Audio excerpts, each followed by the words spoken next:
Hello hello Vivaan എല്ലാവർക്കും സുഖാണെന്ന് വിശ്വസിക്കുകയാണ്. വിംബിൾ അക്കാദമിയുടെ കീഴിലായിട്ട് സംഘടിപ്പിച്ചു വരുന്ന സൗജന്യ വെബിനാറിന്റെ മറ്റൊരു എപ്പിസോഡിലേക്ക് നിങ്ങളെ എല്ലാവരെയും കൃത്യമായി സ്വാഗതം ചെയ്യുകയാണ്. ദിനേന എന്നോണം വ്യത്യസ്തമായിട്ടുള്ള വിഷയങ്ങളെ അധികരിച്ചുകൊണ്ട് നമ്മൾ ചർച്ചകൾ നിർവഹിക്കുകയാണ്. പുതിയ കാര്യങ്ങളെക്കുറിച്ച്, പുതിയ ടോപ്പിക്കുകളെ കുറിച്ച് നമ്മൾ മനസ്സിലാക്കുകയും അതിൽ നമ്മൾ അവെയർ ആവുകയും അതിലൂടെ നമുക്ക് എത്രത്തോളം ആളുകളിലേക്ക് നമുക്ക് ആ ഒരു സന്ദേശത്തെ എത്തിച്ച് കൊടുക്കാൻ പിന്നെ കഴിയും. അതോടൊപ്പം തന്നെ നമ്മളുടെ അടുത്തേക്ക് എത്തുന്ന ക്ലയൻസുകൾ, അവരെ നമുക്ക് ഏത് രൂപത്തിൽ നമുക്ക് അവരെ ഹെൽപ്പ് ചെയ്യാൻ പറ്റും എന്നുള്ള ആലോചനകളും ചിന്തകളും ചർച്ചകളും ഒക്കെയാണ് ഇത്തരത്തിലുള്ള സൗജന്യ വെബിനാറുകളിലൂടെ നമ്മൾ ഉദ്ദേശിക്കുന്നത്. നമ്മളിലൂടെ നമുക്ക് എത്ര ആളുകൾക്ക് നമുക്ക് ആശ്വാസം നൽകാൻ സാധിക്കും എന്നതിനെ കുറിച്ച് നമ്മൾ ആലോചിക്കുകയും ചിന്തിക്കുകയും മാക്സിമം ആളുകളിലേക്ക് നമ്മളുടെ കഴിവുകളെ, നമ്മളുടെ അറിവുകളെ നമുക്ക് എത്തിക്കാൻ നമുക്ക് സാധിക്കണം. റീവയർ യുവർ ആങ്ഷ്യസ് ബ്രെയിൻ എന്നുള്ള ഒരു തലവാചകത്തെ അധികരിച്ചുകൊണ്ടാണ് ഇന്നത്തെ നമ്മളുടെ സൗജന്യ വെബിനാർ മുന്നോട്ട് കൊണ്ടുപോകുന്നത്. കൺസൾട്ടന്റ് സൈക്കോളജിസ്റ്റും സൈക്കോ തെറാപ്പിസ്റ്റുമായിട്ടുള്ള നിസാവ് സാറാണ് ഈ ഒരു സെഷന് നേതൃത്വം വഹിക്കുന്നത്. സാർ ഇവിടെ എത്തിച്ചേർന്നിട്ടുണ്ട്. നമ്മുടെ വിംബിൾ അക്കാദമിയിലെ വ്യത്യസ്തമായിട്ടുള്ള കോഴ്സുകളെ ലീഡ് ചെയ്ത് മുന്നോട്ട് കൊണ്ടുപോകുന്ന ഫാക്കൽറ്റിയാണ് നിസാവ് സാറ്. CBT ചിൽഡ്രൻ, CBT നമുക്ക് എല്ലാവർക്കും അറിയാം, ഏറ്റവും പ്രധാനപ്പെട്ട ഒരു തെറാപ്പിയാണ്. ആ തെറാപ്പി കുട്ടികൾക്ക് എങ്ങനെ അപ്ലൈ ചെയ്യാം എന്നുള്ള ഒരു കോഴ്സുമായി ബന്ധപ്പെട്ട് നാളെ അതിന്റെ ഒരു 3 days വർക്ക്ഷോപ്പ് നിസാവ് സാറിന്റെ കീഴിലായിട്ട് നമ്മൾ ആരംഭിക്കുകയാണ്. താല്പര്യമുള്ളവർക്ക് അതിലേക്ക് ജോയിൻ ചെയ്യാം. ഇന്നത്തെ ഈ ഒരു വെബിനാറിലേക്ക് എത്തിച്ചേർന്നിട്ടുള്ള പ്രിയപ്പെട്ട എല്ലാ പാർട്ടിസിപ്പൻസിനും സന്തോഷങ്ങളും സ്നേഹങ്ങളും അറിയിക്കുകയാണ്. ഈ ഒരു സെഷൻ ലീഡ് ചെയ്യാൻ വേണ്ടിയിട്ട് ബഹുമാന്യനായിട്ടുള്ള നിസാവ് സാറിനെ വളരെ സ്നേഹത്തോടെ ഞാൻ ഇൻവൈറ്റ് ചെയ്യുന്നു. Thank you so much.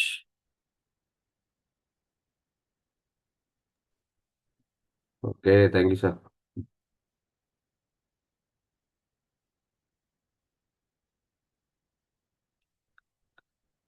Hello, good evening.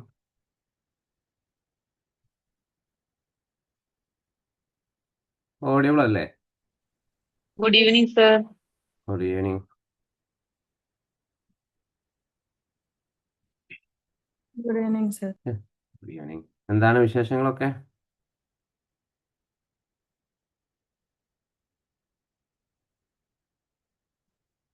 Okay നല്ല വിശേഷം, സുഖമായിട്ട് പോകുന്നു. ഓക്കെ. ഇന്നത്തെ ഒരു ടോപ്പിക്ക് സാർ പറഞ്ഞതുപോലെ river your your anxiety brain. നമ്മൾ കേട്ടിട്ടുള്ള ആങ്സൈറ്റി എന്ന് പറയുമ്പോൾ നമ്മുടെ ജീവിതത്തിൽ ഏറ്റവും വളരെ ഇമ്പോർട്ടൻ്റ് ആയിട്ടുള്ള ഒരു കാര്യമാണ് അല്ലേ? അപ്പോൾ ഞാൻ നിങ്ങളോട് ചോദിക്കുക, ഈ ഒരു ആങ്സൈറ്റി എന്ന് പറയുന്ന ഒരു സ്വഭാവ എന്താണ്, ദൗർബല്യമാണോ അല്ലെങ്കിൽ ഒരു ബിഹേവിയർ ആണോ? എന്താണ് നിങ്ങളുടെ ഒരു അഭിപ്രായം? ഈ ഒരു തെറാപ്പി എന്ന് പറയല്ല, സോറി, ഈ ഒരു ആങ്സൈറ്റി എന്ന് പറയുമ്പോൾ നമ്മുടെ ബിഹേവിയറുമായിട്ട് വരുന്ന ഒരു ഭാഗമാണോ അല്ലെങ്കിൽ വേറെ എന്തെങ്കിലും പാർട്ടാണോ? എന്താണ് നിങ്ങളുടെ ഒരു അഭിപ്രായം? ഒരു ബിഹേവിയർ ആയിട്ട് നമുക്ക് ഉൾപ്പെടുത്താൻ പറ്റുമോ ഈ ഒരു ആങ്സൈറ്റി എന്ന് പറയുന്നത്? ഒരു ബിഹേവിയർ അല്ലേ? ബിഹേവിയർ ആണോ?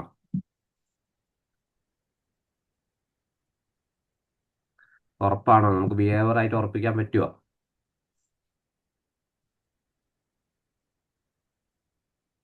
അംബികമ്മ പറഞ്ഞു അതൊരു സ്വഭാവത്തിന്റെ നമ്മുടെ ഒരു ദൗർബല്യമാണ് എന്ന് പറഞ്ഞു. അപ്പോ ബിഹേവിയറുമായിട്ട് ബന്ധപ്പെടൂലേ? ആങ്സൈറ്റി ഡിസോർഡർ ആണെങ്കിൽ ഈ ആങ്സൈറ്റി കൂടുമ്പോ ഒരു പേഴ്സണാലിറ്റി ഡിസോർഡർ ആവൂലേ?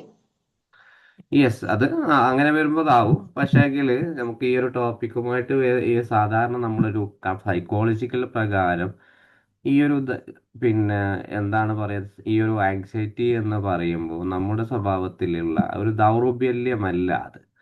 അതൊരു ബ്രെയിൻ പഠിച്ചെടുത്തിട്ടുള്ള ഒരു റെസ്പോൺസ് മാത്രമാണ്. അത് നമ്മുടെ സ്വഭാവത്തിൽ വരുന്നത്, നമ്മുടെ സ്വഭാവത്തിന്റെ ഭാഗമായിട്ട് വരുന്ന ഒരു പാർട്ടാണ്. അപ്പൊ ഇന്നത്തെ ഒരു ടോപ്പിക് എന്ന് പറയുന്നത്, ഞാൻ ആങ്സൈറ്റിയെ കുറിച്ചുള്ള ട്രീറ്റ്മെന്റോ അല്ലെങ്കിൽ ആങ്സൈറ്റിയിൽ ഇത് എങ്ങനെ മാറ്റിയെടുക്കാം എന്നുള്ളതല്ല. ഇന്നത്തെ ഒരു ടോപ്പിക്കിന്റെ പ്രത്യേകത എന്ന ഒരു ബ്രെയിൻ എങ്ങനെയാണ് നമ്മുടെ ആങ്സൈറ്റിയിലേക്ക് എത്തുന്നത്, അല്ലെങ്കിൽ അത് റിലേറ്റഡ് ആയിട്ട് നമ്മുടെ ഹോർമോണുകൾ എങ്ങനെയാണ് അത് ബാധിക്കുന്നത്. അതേപോലെ പിന്നെ ആ ഹോർമോണുകൾ എങ്ങനെയാണ് നമുക്കൊരു മൈക്രോവിന്നാക്കി മാറ്റിയെടുക്കാം എന്നുള്ളത് ആ ഒരു ടോപ്പിക്കാണ് ഇന്നുമായിട്ട് വന്നിട്ടുള്ളത്. കുറച്ച് ടഫായിട്ട് തോന്നാം, കുറച്ച് എന്തെങ്കിലും കൺഫ്യൂഷൻ ഉണ്ടെങ്കിൽ ചോദിക്കാം. അപ്പോൾ നമുക്ക് സാധാരണയായിട്ട് ഒരു ബ്രെയിനിൽ രണ്ട് പാത്ത് വേ ആണ് ഒരു ആങ്സൈറ്റി നമ്മുടെ ഒരു ശരീരത്തിലേക്ക്, നമ്മുടെ ഒരു മനസ്സിലേക്ക്, നമ്മുടെ സ്വഭാവത്തിലേക്ക് വരുന്നത്. രണ്ട് പാർട്ടായിട്ടാണ്. ഒന്ന് കോർട്ടെക്സ് ആണ്. കോർട്ടെക്സ് നമുക്കറിയാം നമ്മുടെ ബ്രെയിനിലെ പ്രധാനപ്പെട്ട ഒരു പാർട്ടാണ്. അപ്പോൾ ഈ ഒരു പാർട്ട് എന്ന് പറയുന്നത് നമ്മുടെ തിങ്കിങ് ബ്രെയിൻ ആണ്, ചിന്തയിലൂടെ വരുന്നത്. അപ്പോൾ ചിന്തയിൽ വരുന്ന എന്തെങ്കിലും ഒരു കാണുന്ന സമയത്ത് എനിക്ക് എന്തെങ്കിലുമൊക്കെ സംഭവിക്കുമോ, എനിക്ക് എന്തൊക്കെയോ വരാനുണ്ട് എന്നുള്ള ഓട്ടോമാറ്റിക് ആയിട്ടുള്ള തോട്ട് വരുന്ന ഭാഗമാണ് കോർട്ടെക്സ്. അതേപോലെ മറ്റൊരു പാർട്ടമാണ് അമിഗ്ഡാല എന്ന് പറയുന്ന ബ്രെയിനിന്റെ മറ്റൊരു ഭാഗം. ഈ ഒരു അമിഗ്ഡാലയുടെ ആ ഒരു പ്രവർത്തനം അവിടെ എന്താ നടക്കുക? ഈ ഒരു ചിന്തയിൽ. യെസ്, പറയൂ. ഇമോഷൻസുമായിട്ട് ബന്ധപ്പെട്ടതല്ലേ അമിഗ്ഡാല? യെസ്, അതെ. ഇമോഷൻസുമായിട്ട് ബന്ധപ്പെട്ട് ഈ ഒരു കോർട്ടെക്സിലൂടെ ചിന്തകൾ വരുന്ന സമയത്ത് അമിഗ്ഡാല അവിടെ റെസ്പോൺസ് ചെയ്യും. ഒരു അലാറം പോലെ പ്രവർത്തിക്കുന്ന ഒരു പ്രതികരണം, പെട്ടെന്ന് അതിനോട് ശാരീരികമായിട്ടും മാനസികമായിട്ടും ഒരു പ്രതികരിക്കുന്ന ഒരു പാർട്ടാണ് അമിഗ്ഡാല. അപ്പൊ അന്നത്തെ ഒരു ടോപ്പിക്കിൽ ഈ ഒരു രണ്ട് ഭാഗമാണ് നമ്മൾ പ്രധാനമായിട്ട്, എന്താണ് കോർട്ടെക്സ്, എന്താണ് അമിഗ്ഡാല. അപ്പോൾ ഈ ഒരു ഭാഗത്തിലൂടെ നമ്മൾ പോകുന്ന സമയത്ത് പ്രധാനമായിട്ടും ഈ ഒരു കോർട്ടെക്സിലേക്ക് വരുന്ന സമയത്ത് നമ്മൾ പറഞ്ഞു ചിന്തയിലാണ് പ്രശ്നങ്ങൾ, ചിന്തിക്കുന്ന ഒരു ബ്രെയിനാണ് കോർട്ടെക്സ് എന്ന് പറയുന്നത്. അപ്പോൾ കോർട്ടെക്സിൽ നമുക്ക് പ്രധാനമായിട്ടും ഒരു ഡിസിഷന്, അതേപോലെ പിന്നെ നമ്മുടെ ഈ ഒരു റീസണിങ്, പ്ലാനിങ്, അതേപോലെ ഇമാജിനേഷന്, അങ്ങനെ എവിടുന്നാണ് നമുക്ക് ആങ്സൈറ്റി റിലേറ്റഡ് ആയിട്ട് വരുന്നത്, പിന്നെ പല രീതിയിലുള്ള ബുദ്ധിമുട്ടുകളും ഈ ഒരു കോർട്ടെക്സ് ഭാഗത്തു നിന്നാണ് തുടങ്ങുന്നത്. അപ്പോൾ ഇവിടെ ആങ്സൈറ്റി എങ്ങനെ ഉണ്ടാവുന്നത്? യഥാർത്ഥ അപകടം ഒരു എന്താണ് മുമ്പിൽ കണ്ടിട്ടുള്ള സംഭവം വരാനുള്ള ഒരു ആങ്സൈറ്റി നമുക്കറിയാം, നമുക്കൊരു ഫ്യൂച്ചറിനെ കുറിച്ചുള്ള ഒരു പേടിയാണ്. അതിൻ്റെ ഒരു യാഥാർത്ഥ്യം അവിടെ ഇല്ല. കാരണം ഇന്നത് സംഭവിക്കും എന്നുള്ളതിൻ്റെ വ്യക്തമായിട്ടുള്ള ധാരണയില്ല. പക്ഷെങ്കിൽ എന്തോ എന്ന് സംഭവിക്കാനല്ല, ലൈഫിനെ ബാധിക്കാനുണ്ട്. എനിക്ക് ചിലപ്പോൾ ബസ് കയറിയാൽ ഞാൻ കുഴഞ്ഞ് വീണ് പോകും, ഹാർട്ട് ബീറ്റ് പോകും, അല്ലെങ്കിൽ സോഷ്യലായിട്ട് ഞാൻ പുറത്തേക്ക് പോയി കഴിഞ്ഞാൽ എനിക്ക് പാനിക് ആവാനുള്ള സാധ്യതകളുണ്ട്. എനിക്ക് പബ്ലിക് സ്പീക്കിൽ പറ്റില്ല, അതേപോലെ ആളുകളുടെ മുമ്പിൽ സംസാരിക്കാൻ എനിക്ക് കഴിയില്ല, ക്ലാസ് റൂമിൽ എഴുന്നേൽക്കാൻ പറ്റില്ല, ഇനി സംസാരിക്കാൻ പറ്റില്ല, എക്സാം ഫിയർ ഉണ്ട്, അല്ലെങ്കിൽ ആനിമൽ ഫിയർ ഉണ്ട്. ഇങ്ങനെയുള്ള പലതരത്തിലുള്ള ഫിയറിന് അഡ്വാൻസ്ഡായി സാധനം നമ്മളെ ഫാക്റ്റ് മുമ്പിൽ ഇല്ലെങ്കിലും അതിനെക്കുറിച്ചിട്ടുള്ള വ്യക്തമായിട്ടുള്ള ഒരു പേടിയോട് കൂടി ജീവിതം മുന്നോട്ട് പോകുമ്പോഴാണ് അതിനെ ഒരു ആങ്സൈറ്റി എന്ന് പറയും. ഫിയർ എന്ന് പറയുമ്പോൾ എന്താണ്? നമ്മളെ കൺമുമ്പിൽ എനിക്ക് പാമ്പിനെ പേടിയാണ്, എനിക്ക് ലിഫ്റ്റ് കയറാൻ പേടിയാണ്, അതേപോലെ എനിക്ക് ബസ് കയറാൻ വ്യക്തമായിട്ടുള്ള ആ ഫാക്റ്റ് നമ്മുടെ മുമ്പിലുണ്ട്. അപ്പോൾ ഈ ഒരു ഫാക്റ്റ് ഓൾറെഡി നമുക്ക് മനസ്സിലുണ്ടെങ്കിൽ പോലും നമ്മുടെ ഏറ്റവും പ്രധാന കോർട്ടെക്സിലേക്ക് പോകുന്ന സമയത്ത് ആ ചിന്തകൾ, എനിക്ക് എന്തോ ഒന്ന് വരാനുണ്ട് എന്നുള്ള ആ ഒരു പാർട്ടിലേക്ക് പോകുന്ന സമയത്ത് ഈ ഒരു അമിഗ്ഡാല എന്ത് ചെയ്യും? ഈ കിട്ടുന്ന റെസ്പോൺസിനെ പെട്ടെന്ന് തന്നെ അത് വളരെയധികം ഡേഞ്ചറസ് ആയിട്ട് കാണും. അപ്പോൾ അയാൾക്ക് ചിലപ്പോൾ ഈ ഒരു പേടി മനസ്സിൽ, ഒരു ആങ്സൈറ്റി ആൾക്ക് ഉണ്ടെങ്കിൽ ഹൃദയത്തിൽ ഹൃദയമിടിപ്പ് കൂടും, അല്ലാത്ത ഈ ഒരു തൊണ്ട വരളനായി തോന്നും, വല്ലാത്ത ശാരീരികമായ ബുദ്ധിമുട്ടുകളുണ്ടാവും. ഈ റെസ്പോൺസ് എന്ത് ചെയ്യും? അയാളുടെ ഈ ഒരു ചുറ്റുപാട്, ജീവിതത്തിലെ എല്ലാ ഭാഗത്തിനെയും അയാളെ ബാധിക്കാനുള്ള സാധ്യതകൾ കൂടുതലാണ്. അപ്പോൾ ഈ ഒരു പിന്നെ ഈ ഒരു നമുക്ക് ഈ കോർട്ടെക്സിലേക്ക് വരുന്ന സമയത്ത് പ്രധാനമായിട്ടും നമ്മൾ ഈ ഒരു ചിന്തയ്ക്ക് പ്രധാനമായിട്ടും ഈ ചില സമയത്ത് തന്നെ നമുക്ക് ഈ ഒരു രണ്ട് പാർട്ടും ചിലപ്പോൾ ഒരേ സമയത്ത് കോർട്ടെക്സും ഒരേപോലെ റെസ്പോൺസ് ചെയ്യാൻ സാധ്യതയുണ്ട്, അതേപോലെ ഈ ഒരു അമിഗ്ഡാലയും. കാരണം പെട്ടെന്ന് തന്നെ അയാൾക്ക് ചിന്തയിലൂടെ ആൾക്ക് പെട്ടെന്ന് ഒരു പ്രയാസങ്ങൾ വന്നു, അതേപോലെ ഈ ഒരു ചിന്ത കാരണം അയാൾക്ക് കോർട്ടെക്സുമായിട്ടല്ല ഈ ഒരു അമിഗ്ഡാലയുമായിട്ടുള്ള പ്രയാസങ്ങൾ ഉണ്ടായിട്ട് അതും വന്നു. അപ്പോൾ ഉദാഹരണം, ഞാൻ എക്സാം ഫെയിൽ ആയാൽ എൻ്റെ ഫ്യൂച്ചർ പൂർണ്ണമായിട്ട് നശിച്ചു പോകും, എനിക്ക് എവിടെയും രക്ഷപ്പെടാൻ കഴിയില്ല എന്നോ, ഇപ്പം അല്ലെങ്കിൽ എനിക്കൊരു നല്ലൊരു ജോലി കിട്ടില്ല എന്നുള്ള ഒരാൾക്ക് പെട്ടെന്ന് വന്നു കഴിഞ്ഞാൽ, അല്ലെങ്കിൽ ഒരു ഇൻ്റർവ്യൂ ഫെയിൽ ആയി കഴിഞ്ഞാൽ എനിക്ക് എവിടെയും മുന്നോട്ട് പോകാൻ പറ്റില്ല എന്നുള്ള ഒരു ധാരണ അയാൾക്ക് വന്നു കഴിഞ്ഞാൽ അയാൾക്ക് പെട്ടെന്ന് തന്നെ ശാരീരികമായിട്ട് മാനസികം എല്ലാത്തിനോടും ഒരു ഫ്യൂച്ചറിലൊക്കെ പ്രയാസങ്ങൾ ഉണ്ടാവും. അപ്പോൾ ഇതേപോലെ പിന്നെ മറ്റൊരു രീതിയിലേക്കും ആളുകൾ എന്നെ ജഡ്ജ് ചെയ്യും, അല്ലെങ്കിൽ എനിക്ക് എൻ്റെ സങ്കല്പം പോലെ എൻ്റെ ജീവിതം മുന്നോട്ട് പോകും. പല തെറ്റിദ്ധാരണകളും ഈ ഒരു രണ്ട് പാർട്ടുമായിട്ട് ഒരേപോലെ ബാധിക്കാനുള്ള സാധ്യതകളുണ്ട്. അപ്പോൾ ഇവിടെ എന്താണ് യഥാർത്ഥത്തിൽ നമ്മുടെ ഈ ഒരു പാർട്ടിൽ ഇവിടെ നടക്കുന്നത്? നമ്മുടെ ബ്രെയിനിൽ ആ ഭയമുള്ള ചിന്തകളെ എന്ത് ചെയ്യും? ഈ പറഞ്ഞിട്ടുള്ള കോർട്ടെക്സ് വളരെയധികം ഹൈ ആയിട്ട് ഉൽപ്പാദിച്ചു തുടങ്ങും. ആ ചിന്ത എന്തെയാണ് ബ്രെയിന് തന്നെ സ്വയമായിട്ട് ഫിക്സ് ചെയ്യാണ് ഇതൊരു അപകടം പിടിച്ചിട്ടുള്ള ഒരു കാര്യം തന്നെയാണ്. കോർട്ടെക്സ് അമിഗ്ഡാല ആ ഒരു രണ്ടുപേരും എന്ന സന്ദേശങ്ങൾ മെസ്സേജ് പോലെ അങ്ങോട്ടും ഇങ്ങോട്ടും മാറിയേക്കും. കോർട്ടെക്സിൽ ഒരു ചിന്ത വരുന്നു, അതേപോലെ അമിഗ്ഡാലയിലേക്ക് അതേപോലെ ആ പാർട്ടിയിലേക്ക് പല രീതിയിലും അങ്ങനെ മാറി മാറി പോകും.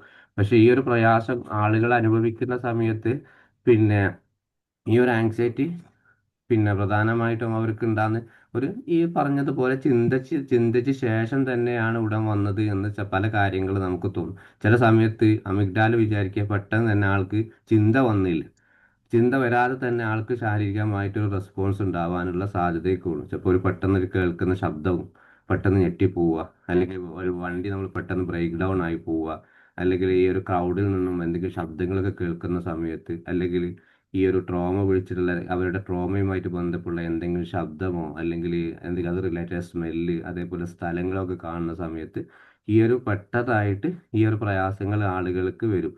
അപ്പൊ ചിന്ത വരുന്നതിന് മുമ്പ് തന്നെ പല കാരണങ്ങൾ കൊണ്ടും എന്താണ് ഈ ശരീരത്തിൽ അവർക്ക് ഇത് റിലേറ്റഡ് ആയിട്ട് റെസ്പോൺസ് ചെയ്തു തുടങ്ങും. ഇങ്ങനെയാണ് ഒരു ബ്രെയിനുമായിട്ട് ഈ ഒരു കോർട്ടെക്സും അതേപോലെ ഈ ഒരു അമിഗ്ഡാലയുമായിട്ടുള്ള ബന്ധങ്ങൾ. അപ്പോൾ ഇങ്ങനെ പോകുന്ന സമയത്ത് നമുക്ക് പല കാരണങ്ങൾ കൊണ്ടും എങ്ങനെയാണ് ഒരു ബ്രെയിനിൽ പാർട്ടുമായിട്ട് നമുക്ക് മുന്നോട്ട് കൊണ്ടുപോവുക. അപ്പോൾ ഇവിടെ അണ്ടർസ്റ്റാൻഡിങ് ആങ്സൈറ്റി എങ്ങനെയാണ് നമുക്ക് ഇതിലൂടെ ആങ്സൈറ്റി നമുക്ക് മനസ്സിലാക്കാം. അപ്പോൾ എനിക്കറിയാം എനിക്ക് എന്തെങ്കിലും ഒരു ആങ്സൈറ്റി ഉണ്ടെങ്കിൽ അത് ഏറ്റവും കൂടുതൽ ഇമോഷൻസിനെ ആയിരിക്കും ബാധിക്കുക. അപ്പോൾ ആ ഇമോഷൻസിനെ ബാധിച്ചു കഴിഞ്ഞാൽ പിന്നീട് അതൊരു ഫിയർ ആയിട്ടായിരിക്കും ബിഹേവിയറിലൂടെയോ അല്ലെങ്കിൽ എൻ്റെ മറ്റേതെങ്കിലും പ്രവർത്തനത്തിലൂടെയൊക്കെ മനസ്സിലാക്കുക. അപ്പോൾ നമ്മൾ മനസ്സിലാക്കേണ്ടത് എന്താണ്, ഒരു ആങ്സൈറ്റി എന്ന് പറയുന്നത് ഒരു സാധാരണമായിട്ടുള്ള വികാരം മാത്രമാണ്. നമുക്ക് നോർമലായിട്ട് എല്ലാവർക്കും ഉണ്ടാകും, ആങ്സൈറ്റി ഇല്ലാണ്ട് ജീവിക്കാൻ പോയിട്ടില്ല. പക്ഷെങ്കിൽ ഈ ഒരു ആങ്സൈറ്റിയെ സർവൈവലിനായിട്ട് അല്ലെങ്കിൽ രക്ഷപ്പെടുത്താനായിട്ട് ബ്രെയിനിൽ ഉണ്ടാകുന്ന ഒരു റെസ്പോൺസിനെ നമ്മൾ എത്രത്തോളം അതിനെ മുന്നോട്ട് കൊണ്ടുപോകും അതിനനുസരിച്ചായിരിക്കും നമ്മുടെ ജീവിതത്തിൻ്റെ പല ബുദ്ധിമുട്ടുകളും പ്രയാസങ്ങളും ഉണ്ടാകുന്നത്. ഈ ഒരു ഫിയർ ഉണ്ടാകുന്ന സമയത്ത് അവർക്ക് തോന്നുകയാണ് എനിക്കിങ്ങനെ ഒന്നും മുന്നോട്ട് പോകാൻ പറ്റില്ല, എനിക്കിങ്ങനെ ഒന്നും ചെയ്യാൻ പറ്റില്ല എന്നുള്ള ധാരണ ഉണ്ടെങ്കിൽ ആ ബ്രെയിൻ ഒന്നുകൂടി അവിടെ ശക്തമാവും. അതേ സമയത്ത് ഇത് നോർമലാണ്, എനിക്ക് പ്രശ്നങ്ങളൊന്നുമില്ല, എനിക്ക് സ്കൂളിൽ പോവാം, എനിക്ക് ജോലിക്ക് പോവാം, എനിക്ക് എല്ലാ കാര്യങ്ങളും ചെയ്യാം എന്നുള്ള ആ ഒരു കാര്യം ഉണ്ടാകുന്ന സമയത്ത് ഇനി വലിയ പ്രശ്നങ്ങളിലേക്ക് വരില്ല. അപ്പോൾ ബ്രെയിൻ എങ്ങനെയാണ് നമ്മുടെ ആങ്സൈറ്റിയെ പ്രൊട്ടക്റ്റ് ചെയ്യുന്നത് അല്ലെങ്കിൽ പ്രശ്നങ്ങൾ ഉണ്ടാക്കുന്നത് അതിനനുസരിച്ചായിരിക്കും നമ്മുടെ പ്രയാസങ്ങൾ മുന്നോട്ടുള്ള ആ ഒരു ജീവിതമൊക്കെ മുന്നോട്ട് കൊണ്ടുപോവുക. അപ്പോൾ ഇതിൽ ഏറ്റവും കൂടുതൽ നമുക്കറിയാം സിംറ്റംസുകൾ അറിയാം, ഏറ്റവും കൂടുതൽ നമ്മുടെ ഈ ഒരു പറഞ്ഞിട്ട് ഡെയിലി ഫങ്ഷൻസിനൊക്കെ ബാധിക്കും, അത് റിലേറ്റഡ് ആയിട്ടുള്ള എല്ലാ കാര്യങ്ങളും ബാധിക്കാനുള്ള സാധ്യതകൾ കൂടുതലാണ്. ആങ്സൈറ്റി പ്രശ്നമാകുന്നത് എവിടെ നിന്നാണോ അവിടെ ആയിരിക്കും നമുക്ക് നമ്മുടെ സാധാരണ ഡെയിലി ലൈഫിലെ ബുദ്ധിമുട്ടുകൾ തുടങ്ങുക. അപ്പോൾ അത് റിലേറ്റഡ് ആയിട്ട് എങ്ങനെയാണ് നമുക്ക് ഈ ഒരു കോർട്ടെക്സിലും അമിഗ്ഡാലയുമായിട്ട് കണക്ട് ചെയ്യുക. അപ്പോൾ നമുക്ക് ഈ പറഞ്ഞതുപോലെ തന്നെ ഈ ഒരു കോർട്ടെക്സ് അമിഗ്ഡാല എന്ന് പറയും ബ്രെയിനിൻ്റെ രണ്ട് പാർട്ടാണ്. ഒന്ന് ഈ ഒരു റീസണിങ്, ലാംഗ്വേജ്, ലോജിക്ക്, ഇങ്ങനെ നമ്മുടെ എല്ലാ ചിന്തകൾപരമായിട്ടും എല്ലാ കാര്യങ്ങളുമായിട്ട് വരുന്ന ഒരു പാർട്ട്. അപ്പോൾ ഈ ഒരു പാർട്ടിനെ ഏത് രീതിയിലാണ് മറ്റൊരു അമിഗ്ഡാലയുമായിട്ട് വരും. നമുക്ക് ഉദാഹരണം പറയുകയാണെങ്കിൽ എനിക്കിപ്പോൾ ഒരു എക്സാം ഉണ്ട് എന്ന് വിചാരിക്കുക. ആ എക്സാമിനെ കുറിച്ച് എനിക്ക് വ്യക്തമായിട്ട് എനിക്ക് നല്ല രീതിയിൽ എഴുതാൻ അറിയാം, പക്ഷെങ്കിൽ ചില പ്രശ്നങ്ങളുണ്ട്. കാരണം എനിക്ക് കഴിഞ്ഞ 2 പരീക്ഷ ഞാൻ ഫെയിലാണ്. അപ്പോൾ എനിക്കിപ്പോൾ ഈ ഒരു എക്സാം എഴുതി കഴിഞ്ഞാൽ വീണ്ടും ഒരു എക്സാം എഴുതി കഴിഞ്ഞാൽ വീണ്ടും പരാജയപ്പെടുമോ, അതേപോലെ പാസ്സാവുമോ എന്നൊരു കൺഫ്യൂഷൻ ഉണ്ട്. അപ്പോൾ ഈ ഒരു കൺഫ്യൂഷനെ കൂടുമ്പോൾ എനിക്ക് ഓൾറെഡി ഒരു ആങ്സൈറ്റി ഉണ്ട്. അതേ സമയത്ത് ഞാൻ ഈ ഒരു ആങ്സൈറ്റിയെ കുറിച്ച് ചിന്തിക്കുകയാണ്, ഈ ഒരു എക്സാം ഞാൻ 2 പ്രാവശ്യം ഓൾറെഡി ഫെയിലാണ്, 3-ാം പ്രാവശ്യം എഴുതി കഴിഞ്ഞാൽ ഫെയിലാവും ഉറപ്പാണ്.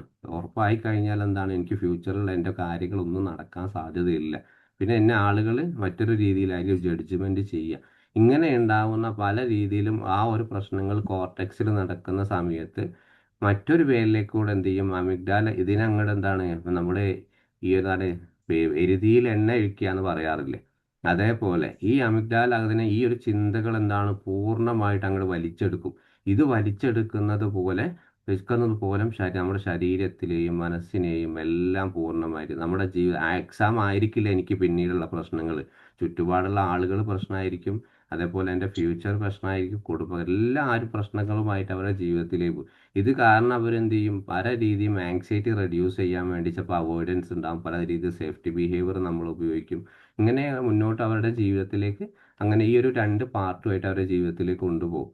അപ്പോൾ ഇതിൽ സർ അപ്പോ ഈ ഈ വരുന്ന ഈ ഇമോഷൻ, ഈ ഭയങ്കര സാഡ് ഫീലിംഗ് അല്ലെങ്കിൽ ആങ്സൈറ്റി ഇമോഷനെ കൺട്രോൾ ചെയ്യാൻ വേണ്ടി നമ്മൾ എന്താ നമ്മുടെ ലോജിക്ക് വർക്ക് ചെയ്യിപ്പിക്കോ? ആ പോസിറ്റീവ് ഇത് കൊടുത്ത്. അതെ നമുക്ക് അതിലേക്ക് വരാം. നമുക്ക് ആ ലോജിക്കിൽ അവിടെ വർക്ക് ചെയ്യിപ്പിച്ചാൽ മാത്രമേ നമുക്കത് മുന്നോട്ട് കൊണ്ടുപോകാൻ പറ്റൂ.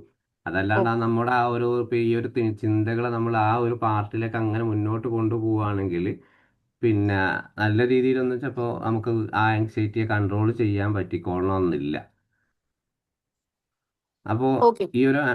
ഈ ഒരു ഇമോഷണൽ സിസ്റ്റം പ്രധാനമായിട്ട് നമുക്ക് പിന്നെ പ്രധാനമായിട്ട് ഒന്ന് സാധാരണയായി കാണുന്ന ഫൈറ്റ് ആൻഡ് ഫ്ലൈറ്റ്. ഒന്നുകിൽ നമ്മൾ ആ ആങ്സൈറ്റിയെ ഒന്ന് ഫൈറ്റ് ചെയ്യുക, ഒന്ന് പിടിച്ചെടുക്കുക. അപ്പോൾ ഒരു പാർക്കിലൂടെ നമ്മൾ പോകുന്ന സമയത്ത് പിന്നെ ഒരു ഡോഗിനെ കണ്ടു എന്ന് വിചാരിക്കുക. അപ്പോൾ സാധാരണ നോർമലായിട്ടുള്ള ഒരു പിന്നെ ആങ്സൈറ്റി ഉള്ള ആൾക്ക് എന്താണ് ചെയ്യുക, ആ ഡോഗിനെ കാണുമ്പോൾ തന്നെ ആൾക്ക് ചിലപ്പോൾ ഓടി രക്ഷപ്പെടാൻ പറ്റും. പക്ഷേങ്കിൽ ആങ്സൈറ്റി ഇല്ലാത്ത നമ്മളെപ്പോലുള്ള ഒരാളാണ് ആ ഡോഗിനെ കാണുമ്പോൾ അത് ഡോഗിനെ കെട്ടിയിട്ടതാണ്. അപ്പോൾ അതിനെ ഒന്ന് ഫോട്ടോ എടുക്കാൻ നോക്കും, ഇത് ആരുതാണെന്ന് ഒന്ന് അന്വേഷിക്കും, നല്ല ക്യൂട്ടാണല്ലോ, കാണാൻ കുഴപ്പമില്ലല്ലോ എന്നുള്ള ചിന്തകളൊക്കെ അവിടെ വരും. പക്ഷെ അതിൻ്റെ ഓപ്പോസിറ്റിന് നോർമൽ മറ്റേ ആങ്സൈറ്റി ആളെന്ത് ചെയ്യും, ഈ ഡോഗിനെ കാണുമ്പോൾ തന്നെ ആളൊന്നായിട്ട് വേർത്ത് വിളിക്കും, കാല് തളർന്നതായി തോന്നും, ഓടി രക്ഷപ്പെടാൻ. ഇതാണ് ഫൈറ്റ് ആൻഡ് ഫ്ലൈറ്റ്. ഒന്നുകിൽ അവിടെ നിൽക്കുക, അന്വേഷിക്കുക, അല്ലെങ്കിൽ അതിൽ രക്ഷപ്പെടാനുള്ള. പക്ഷെ ഈ ഒരു ഓട്ടോമാറ്റിക്കലായിട്ടുള്ള ഈ റെസ്പോൺസ് എന്താണ് യഥാർത്ഥത്തിൽ നമ്മുടെ മെമ്മറീസിലും കാര്യത്തിലും ബ്രെയിനിലൊക്കെ നടക്കുന്നത്. കാരണം ഈ ഒരു അൺകോൺഷ്യസ് മൈൻഡിലുള്ള, അതായത് നമ്മുടെ ചിന്തകളിൽ ഒരുപാട് പ്രവർത്തനങ്ങൾ, ഒരുപാട് കാര്യങ്ങൾ വരുന്നുണ്ട്. അപ്പം ആ ഒരു കോർട്ടക്സ് നടക്കുന്നത് എന്ത് ചെയ്യും, ഈ അമിഗ്ഡാലിനെ നിരന്തരമായിട്ട് ട്രിഗർ ചെയ്തുകൊണ്ടിരിക്കുകയാണ്.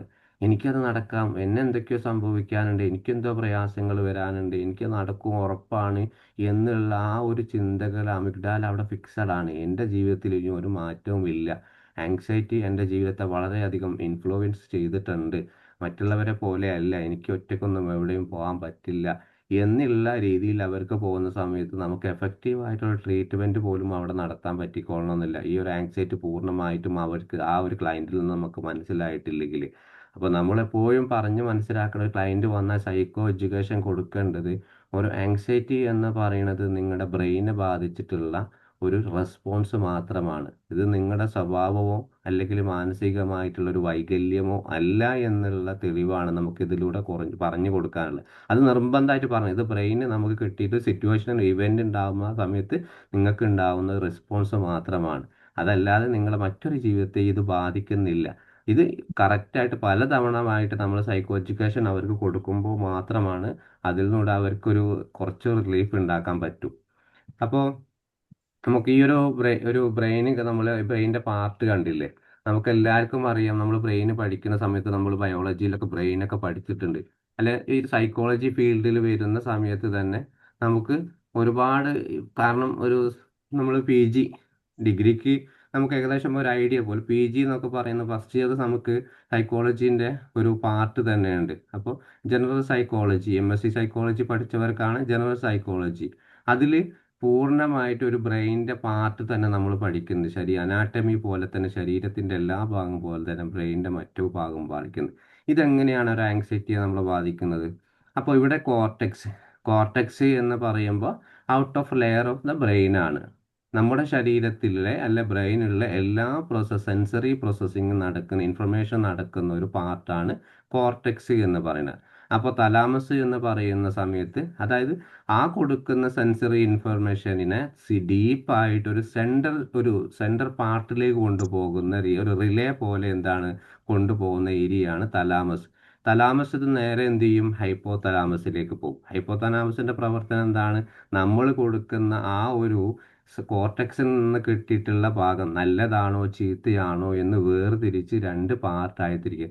അപ്പോൾ നമുക്ക് ഉണ്ടാവുന്ന ആ ഒരു ആങ്കർ, ആങ്സൈറ്റി, അതായത് ഫീവർ ഒക്കെ നമ്മളെ ബോഡിയിൽ ഇമോഷൻ പരം രണ്ട് പാർട്ടായിട്ട് വേർതിരിച്ച്. ഇത് കാരണം എന്ത് ചെയ്യും, അമിഗ്ഡാല നമ്മൾ എന്താണ് അവിടെ എടുത്തിട്ടുള്ളത്, ഫിയർ ആണോ, ആങ്കർ ആണോ, അല്ലെങ്കിൽ മറ്റേത് സ്ട്രോങ് ആയിട്ടുള്ള ഇമോഷൻസ് ആണോ, അത് നമ്മുടെ ശരീരത്തിലേക്ക് ഫിക്സഡ് ആണ്. എനിക്കിപ്പോഴാണ് ഞാനിതാണ് അനുഭവിക്കുന്നത്. അതിൽ നിന്നും ഹിക്കോ ക്യാമ്പസ് എന്ന് പറഞ്ഞിട്ടുള്ള മറ്റത്. കാരണം ഈ ഒരു അമിഗ്ഡാലയിൽ നിന്ന് കിട്ടിയിട്ടുള്ള പല മെമ്മറീസുകൾ, പല കാര്യങ്ങളും എന്ത് ചെയ്യും, ഒരു ഇമോഷൻസ് ആയിട്ട് നമ്മുടെ ശരീരത്തിൽ നിന്നും ഒരു മെമ്മറിയിൽ പുറത്തേക്ക് വരും. ഈ ഒരു പ്രോസസ്സിംഗ് ആണ് സാധാരണയായിട്ട് നടക്കുന്നത്. അപ്പോൾ കോർട്ടെക്സ് എന്ന് പറയും, നിങ്ങളുടെ ജീവിതത്തിൽ എവിടെയെങ്കിലും ഒരു സിറ്റുവേഷൻ നടക്കുകയാണ്, അല്ലെങ്കിൽ ഒരു ആങ്സൈറ്റി പരമായിട്ട് ജീവിതത്തിൽ എപ്പോഴും നിങ്ങൾ ഡിപ്രഷൻ കഴിഞ്ഞിട്ടുള്ള ഒരാളാണ്, അല്ലെങ്കിൽ മുമ്പിൽ ക്ലയൻറ്റ് നമ്മുടെ മുമ്പിൽ ഒരു ഡിപ്രസീവ് ആയിട്ടൊരു അവസ്ഥയിൽ നമ്മുടെ മുമ്പിൽ വന്ന് നിൽക്കുന്ന സമയത്ത് അയാൾ ഇപ്പോൾ വന്നിട്ടത് എന്താ ആങ്സൈറ്റി എന്ന് പറഞ്ഞിട്ടാണ്.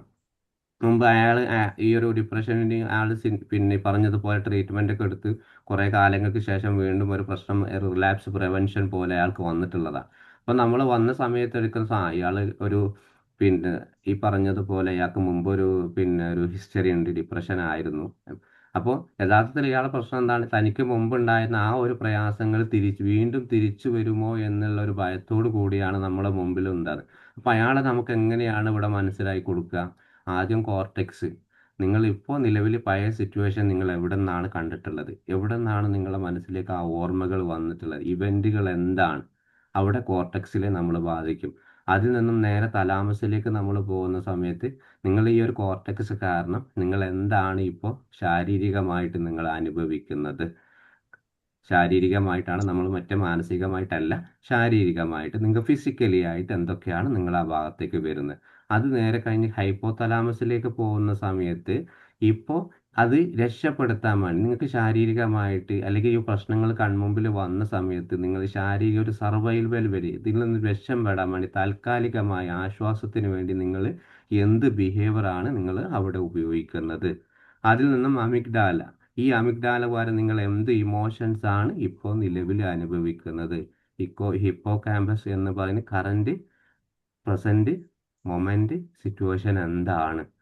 അപ്പോൾ ഇതിൽ നിന്നൂടെ നമ്മൾ ആ ഒരു ബ്രെയിനിൻ്റെ പൂർണ്ണമായിട്ടുള്ള പാർട്ട്, അത് കഴിഞ്ഞ് നമ്മൾ നേരെ എവിടേക്കാണ് പോണത്, നമ്മുടെ പ്രധാനപ്പെട്ടിട്ടുള്ള ഹോർമോൺ പാർട്ടിലേക്കാണ് പോകുന്നത്. കാരണം ക്ലയൻറ്റിന് അത്യാവശ്യം എഡ്യൂക്കേറ്റഡ് ആയിട്ടുള്ള ക്ലയൻ്റ് ആണെങ്കിലും അല്ലെങ്കിലും നമുക്ക് വിശദമായിട്ടൊരു സൈക്കോ എഡ്യൂക്കേഷൻ കൊടുക്കുന്നത് ഈ രീതിയിൽ തന്നെയാണ്. ആങ്സൈറ്റിയെ കുറിച്ചിട്ടുള്ള അവർക്ക് പൂർണ്ണമായിട്ടുള്ള അവയർനെസ്. അപ്പോൾ ഇവിടെ ഈ ഒരു പ്രശ്നങ്ങൾ കാരണം നിങ്ങൾ അനുഭവിച്ചിട്ടുള്ള ആ ബുദ്ധിമുട്ടുകളാണ് നിങ്ങളുടെ ശരീരത്തിലുള്ള നിങ്ങളെ ഒരു ബ്രെയിനിലുള്ള നമുക്ക് എല്ലാവർക്കും അറിയാം ഹോർമോണുകളുണ്ട്. പ്രധാനപ്പെട്ടിട്ടുള്ള ഹോർമോൺ കോർട്ടിസോൾ എന്ന് പറഞ്ഞിട്ടുള്ളത്. കോർട്ടിസോൾ എന്താ ചെയ്യുന്നത്, സാധാരണ സ്ട്രെസ് ലെവൽ കൂട്ടുന്നു, അമിഗ്ഡാലിനെ സപ്പോർട്ട് ചെയ്യുന്നു. അപ്പോൾ ഇത് കാരണം എന്ത് ചെയ്യും, നമ്മുടെ ഡോപ്പമൈൻ, ആ ഡോപ്പമൈൻ എന്താണ് നമുക്കറിയാം, ഡോപ്പമൈൻ എന്ന് പറയും നമുക്ക് ഹൈ ആയിട്ടുള്ള ഹാപ്പിനെസ് തരുന്നു. പക്ഷേ ഈ ഒരു സാഹചര്യം വരുന്ന സമയത്ത് ഡീമോട്ടിവേറ്റഡ് ആവുകയാണ്, റിവാർഡ് സിസ്റ്റം അവിടെ പൂർണ്ണമായിട്ടും വർക്ക് ചെയ്യുന്നില്ല. ആങ്സൈറ്റി എന്താണ്, പൂർണ്ണമായിട്ടും അവിടെ ഹൈ ആയിട്ട് നിൽക്കുക, ഡോപ്പമൈനായിട്ട് ഇൻക്രീസ് ചെയ്തു തുടങ്ങും. ഈ ഇൻക്രീസ് കൊടുക്കുന്ന സമയത്ത് ഓക്സിറ്റോസിൻ എന്ന് പറഞ്ഞിട്ടുള്ള മറ്റൊരു ഇതാണ് സോഷ്യലായിട്ട് ഈ ഒരു ആങ്സൈറ്റിയെ പബ്ലിക്കായിട്ട് നമുക്ക് മറ്റുള്ള ചുറ്റുപാടിലേക്കും അങ്ങനെ പടർന്നു. എനിക്കിതിപ്പോൾ എല്ലായിടത്തും എന്നെ ശാരീരികമായിട്ടും മാനസികമായിട്ടും ബാധിച്ചപ്പോൾ ഫാമിലിയിൽ ഇഷ്യൂസ് കൊടുക്കാൻ ഇഷ്യൂസ് വരെ ഉണ്ടാവും. ഈ ഒരു ഓക്സിറ്റോസിൻ അവിടെ വർക്ക് ചെയ്യുകയാണെങ്കിൽ കുട്ടികളെ വിശ്വസിക്കാണ്ട, ഭർത്താവിനെ വിശ്വസിക്കുന്നുണ്ടാവില്ല, ഇപ്പോൾ വളരെയധികം ബുദ്ധിമുട്ടുകളുണ്ടാവും. അതായത് മെനോപോസിൻ്റെ സമയത്ത് കുട്ടികൾ ഈ ഒരു സ്ത്രീകൾക്ക് ഓക്സിറ്റോസിൻ വളരെയധികം അതുകൊണ്ടാണ് അവിടെ ട്രസ്റ്റ് ഇഷ്യൂസ് ഒക്കെ പ്രധാനമായിട്ട് ഉണ്ടാവാനുള്ള സാധ്യതകൾ. പിന്നെ അത് കഴിഞ്ഞ് ഈ ഒരു പറഞ്ഞതുപോലെ ഓക്സിറ്റോസിൻ കഴിഞ്ഞ ശേഷം നമ്മൾ എസ്ട്രോജൻ എന്ന് പറഞ്ഞിട്ടുള്ള മറ്റത്, അത് അവിടെ മൂഡ് റെഗുലേഷൻസ് ആണ്. ആളെ പൂർണ്ണമായിട്ടും ആ ഒരു അമിഗ്ഡാലയുമായിട്ട് കണക്ട് ചെയ്തിട്ട് അയാളുടെ ഇമോഷൻസിനെ പൂർണ്ണമായിട്ടും തകർക്കുന്ന അല്ലെങ്കിൽ മറ്റൊരു പാർട്ടിലേക്ക് കൊണ്ടുപോകുന്ന. ഫൈനലി എന്താണ് നമുക്ക് കണ്ടിരിക്കുന്നത്, നമ്മുടെ എനർജി ലെവൽ കൂട്ടുന്ന ഈ പറഞ്ഞിട്ടുള്ള ഹോർമോണുകളെല്ലാം കൂടി മിക്സഡ് ആയിട്ട് എല്ലാം കൂടി ഒരു പരുവത്തിലാക്കി തരും. ഇതാണ് ആങ്സൈറ്റിയിൽ ബ്രെയിനിൽ നടക്കുന്ന കാര്യങ്ങൾ. അപ്പോൾ നമ്മൾ ശ്രദ്ധിക്കേണ്ടത് ഒന്ന് കോർട്ടെക്സ് എവിടെയാണ്, നമ്മൾ എന്താണ് സംഭവിക്കുന്ന സിറ്റുവേഷൻസ് ആണ്. ആ ഔട്ട് ഓഫ് ലെയറിലെ ബ്രെയിനെ നമ്മൾ അവിടെ ശ്രദ്ധിക്കണം. എവിടെ നിന്നാണ് നമുക്ക് പ്രശ്നങ്ങൾ വരുന്നത്, ആ സിറ്റുവേഷൻ ഒബ്സർവ് ചെയ്തിട്ട് എനിക്ക് എൻ്റെ ആങ്സൈറ്റി തിരിച്ചറിയണം, എന്തുകൊണ്ടാണ് ഈ ഒരു ചിന്തകൾ വരുന്നത്. അതൊരിക്കലും തലാമസിലേക്ക് മുതൽ ഹിപ്പോ കാമ്പക്സിലേക്ക് ഒരിക്കലും പോവാൻ അനുവദിക്കാൻ പാടില്ല, നമ്മുടെ ഹോർമോണിനെ ബാധിക്കാനും പാടില്ല. സാധാരണ നമ്മൾ ചിന്തിക്കുന്നത് പോലെ തന്നെ എല്ലാ രീതിയും നോർമലായിട്ട് നമുക്ക് ചിന്തിക്കാൻ കഴിയണം എന്നുള്ളതാണ്.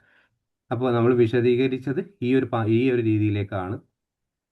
സെൻസറി ഇൻഫോർമേഷൻ വരുന്നു, അതിനുശേഷം നേരെ കോർട്ടെക്സ് ബാധിക്കുന്നു, പിന്നെ thalamus, amygdala, finally anxiety response നമ്മളെ ഹോർമോണിനായിരിക്കും പൂർണ്ണമായിട്ടും ഇവിടെ ബാധിക്കുന്നത്. അപ്പോൾ ഇവിടെ ഈ ഒരു രീതിയിലാണ് നമുക്ക് സാധാരണയായിട്ട് ഒരു ആങ്സൈറ്റി ഒരാളെ പിന്നെ ഒരു ബ്രെയിനുമായിട്ട് ബാധിക്കുന്നത്.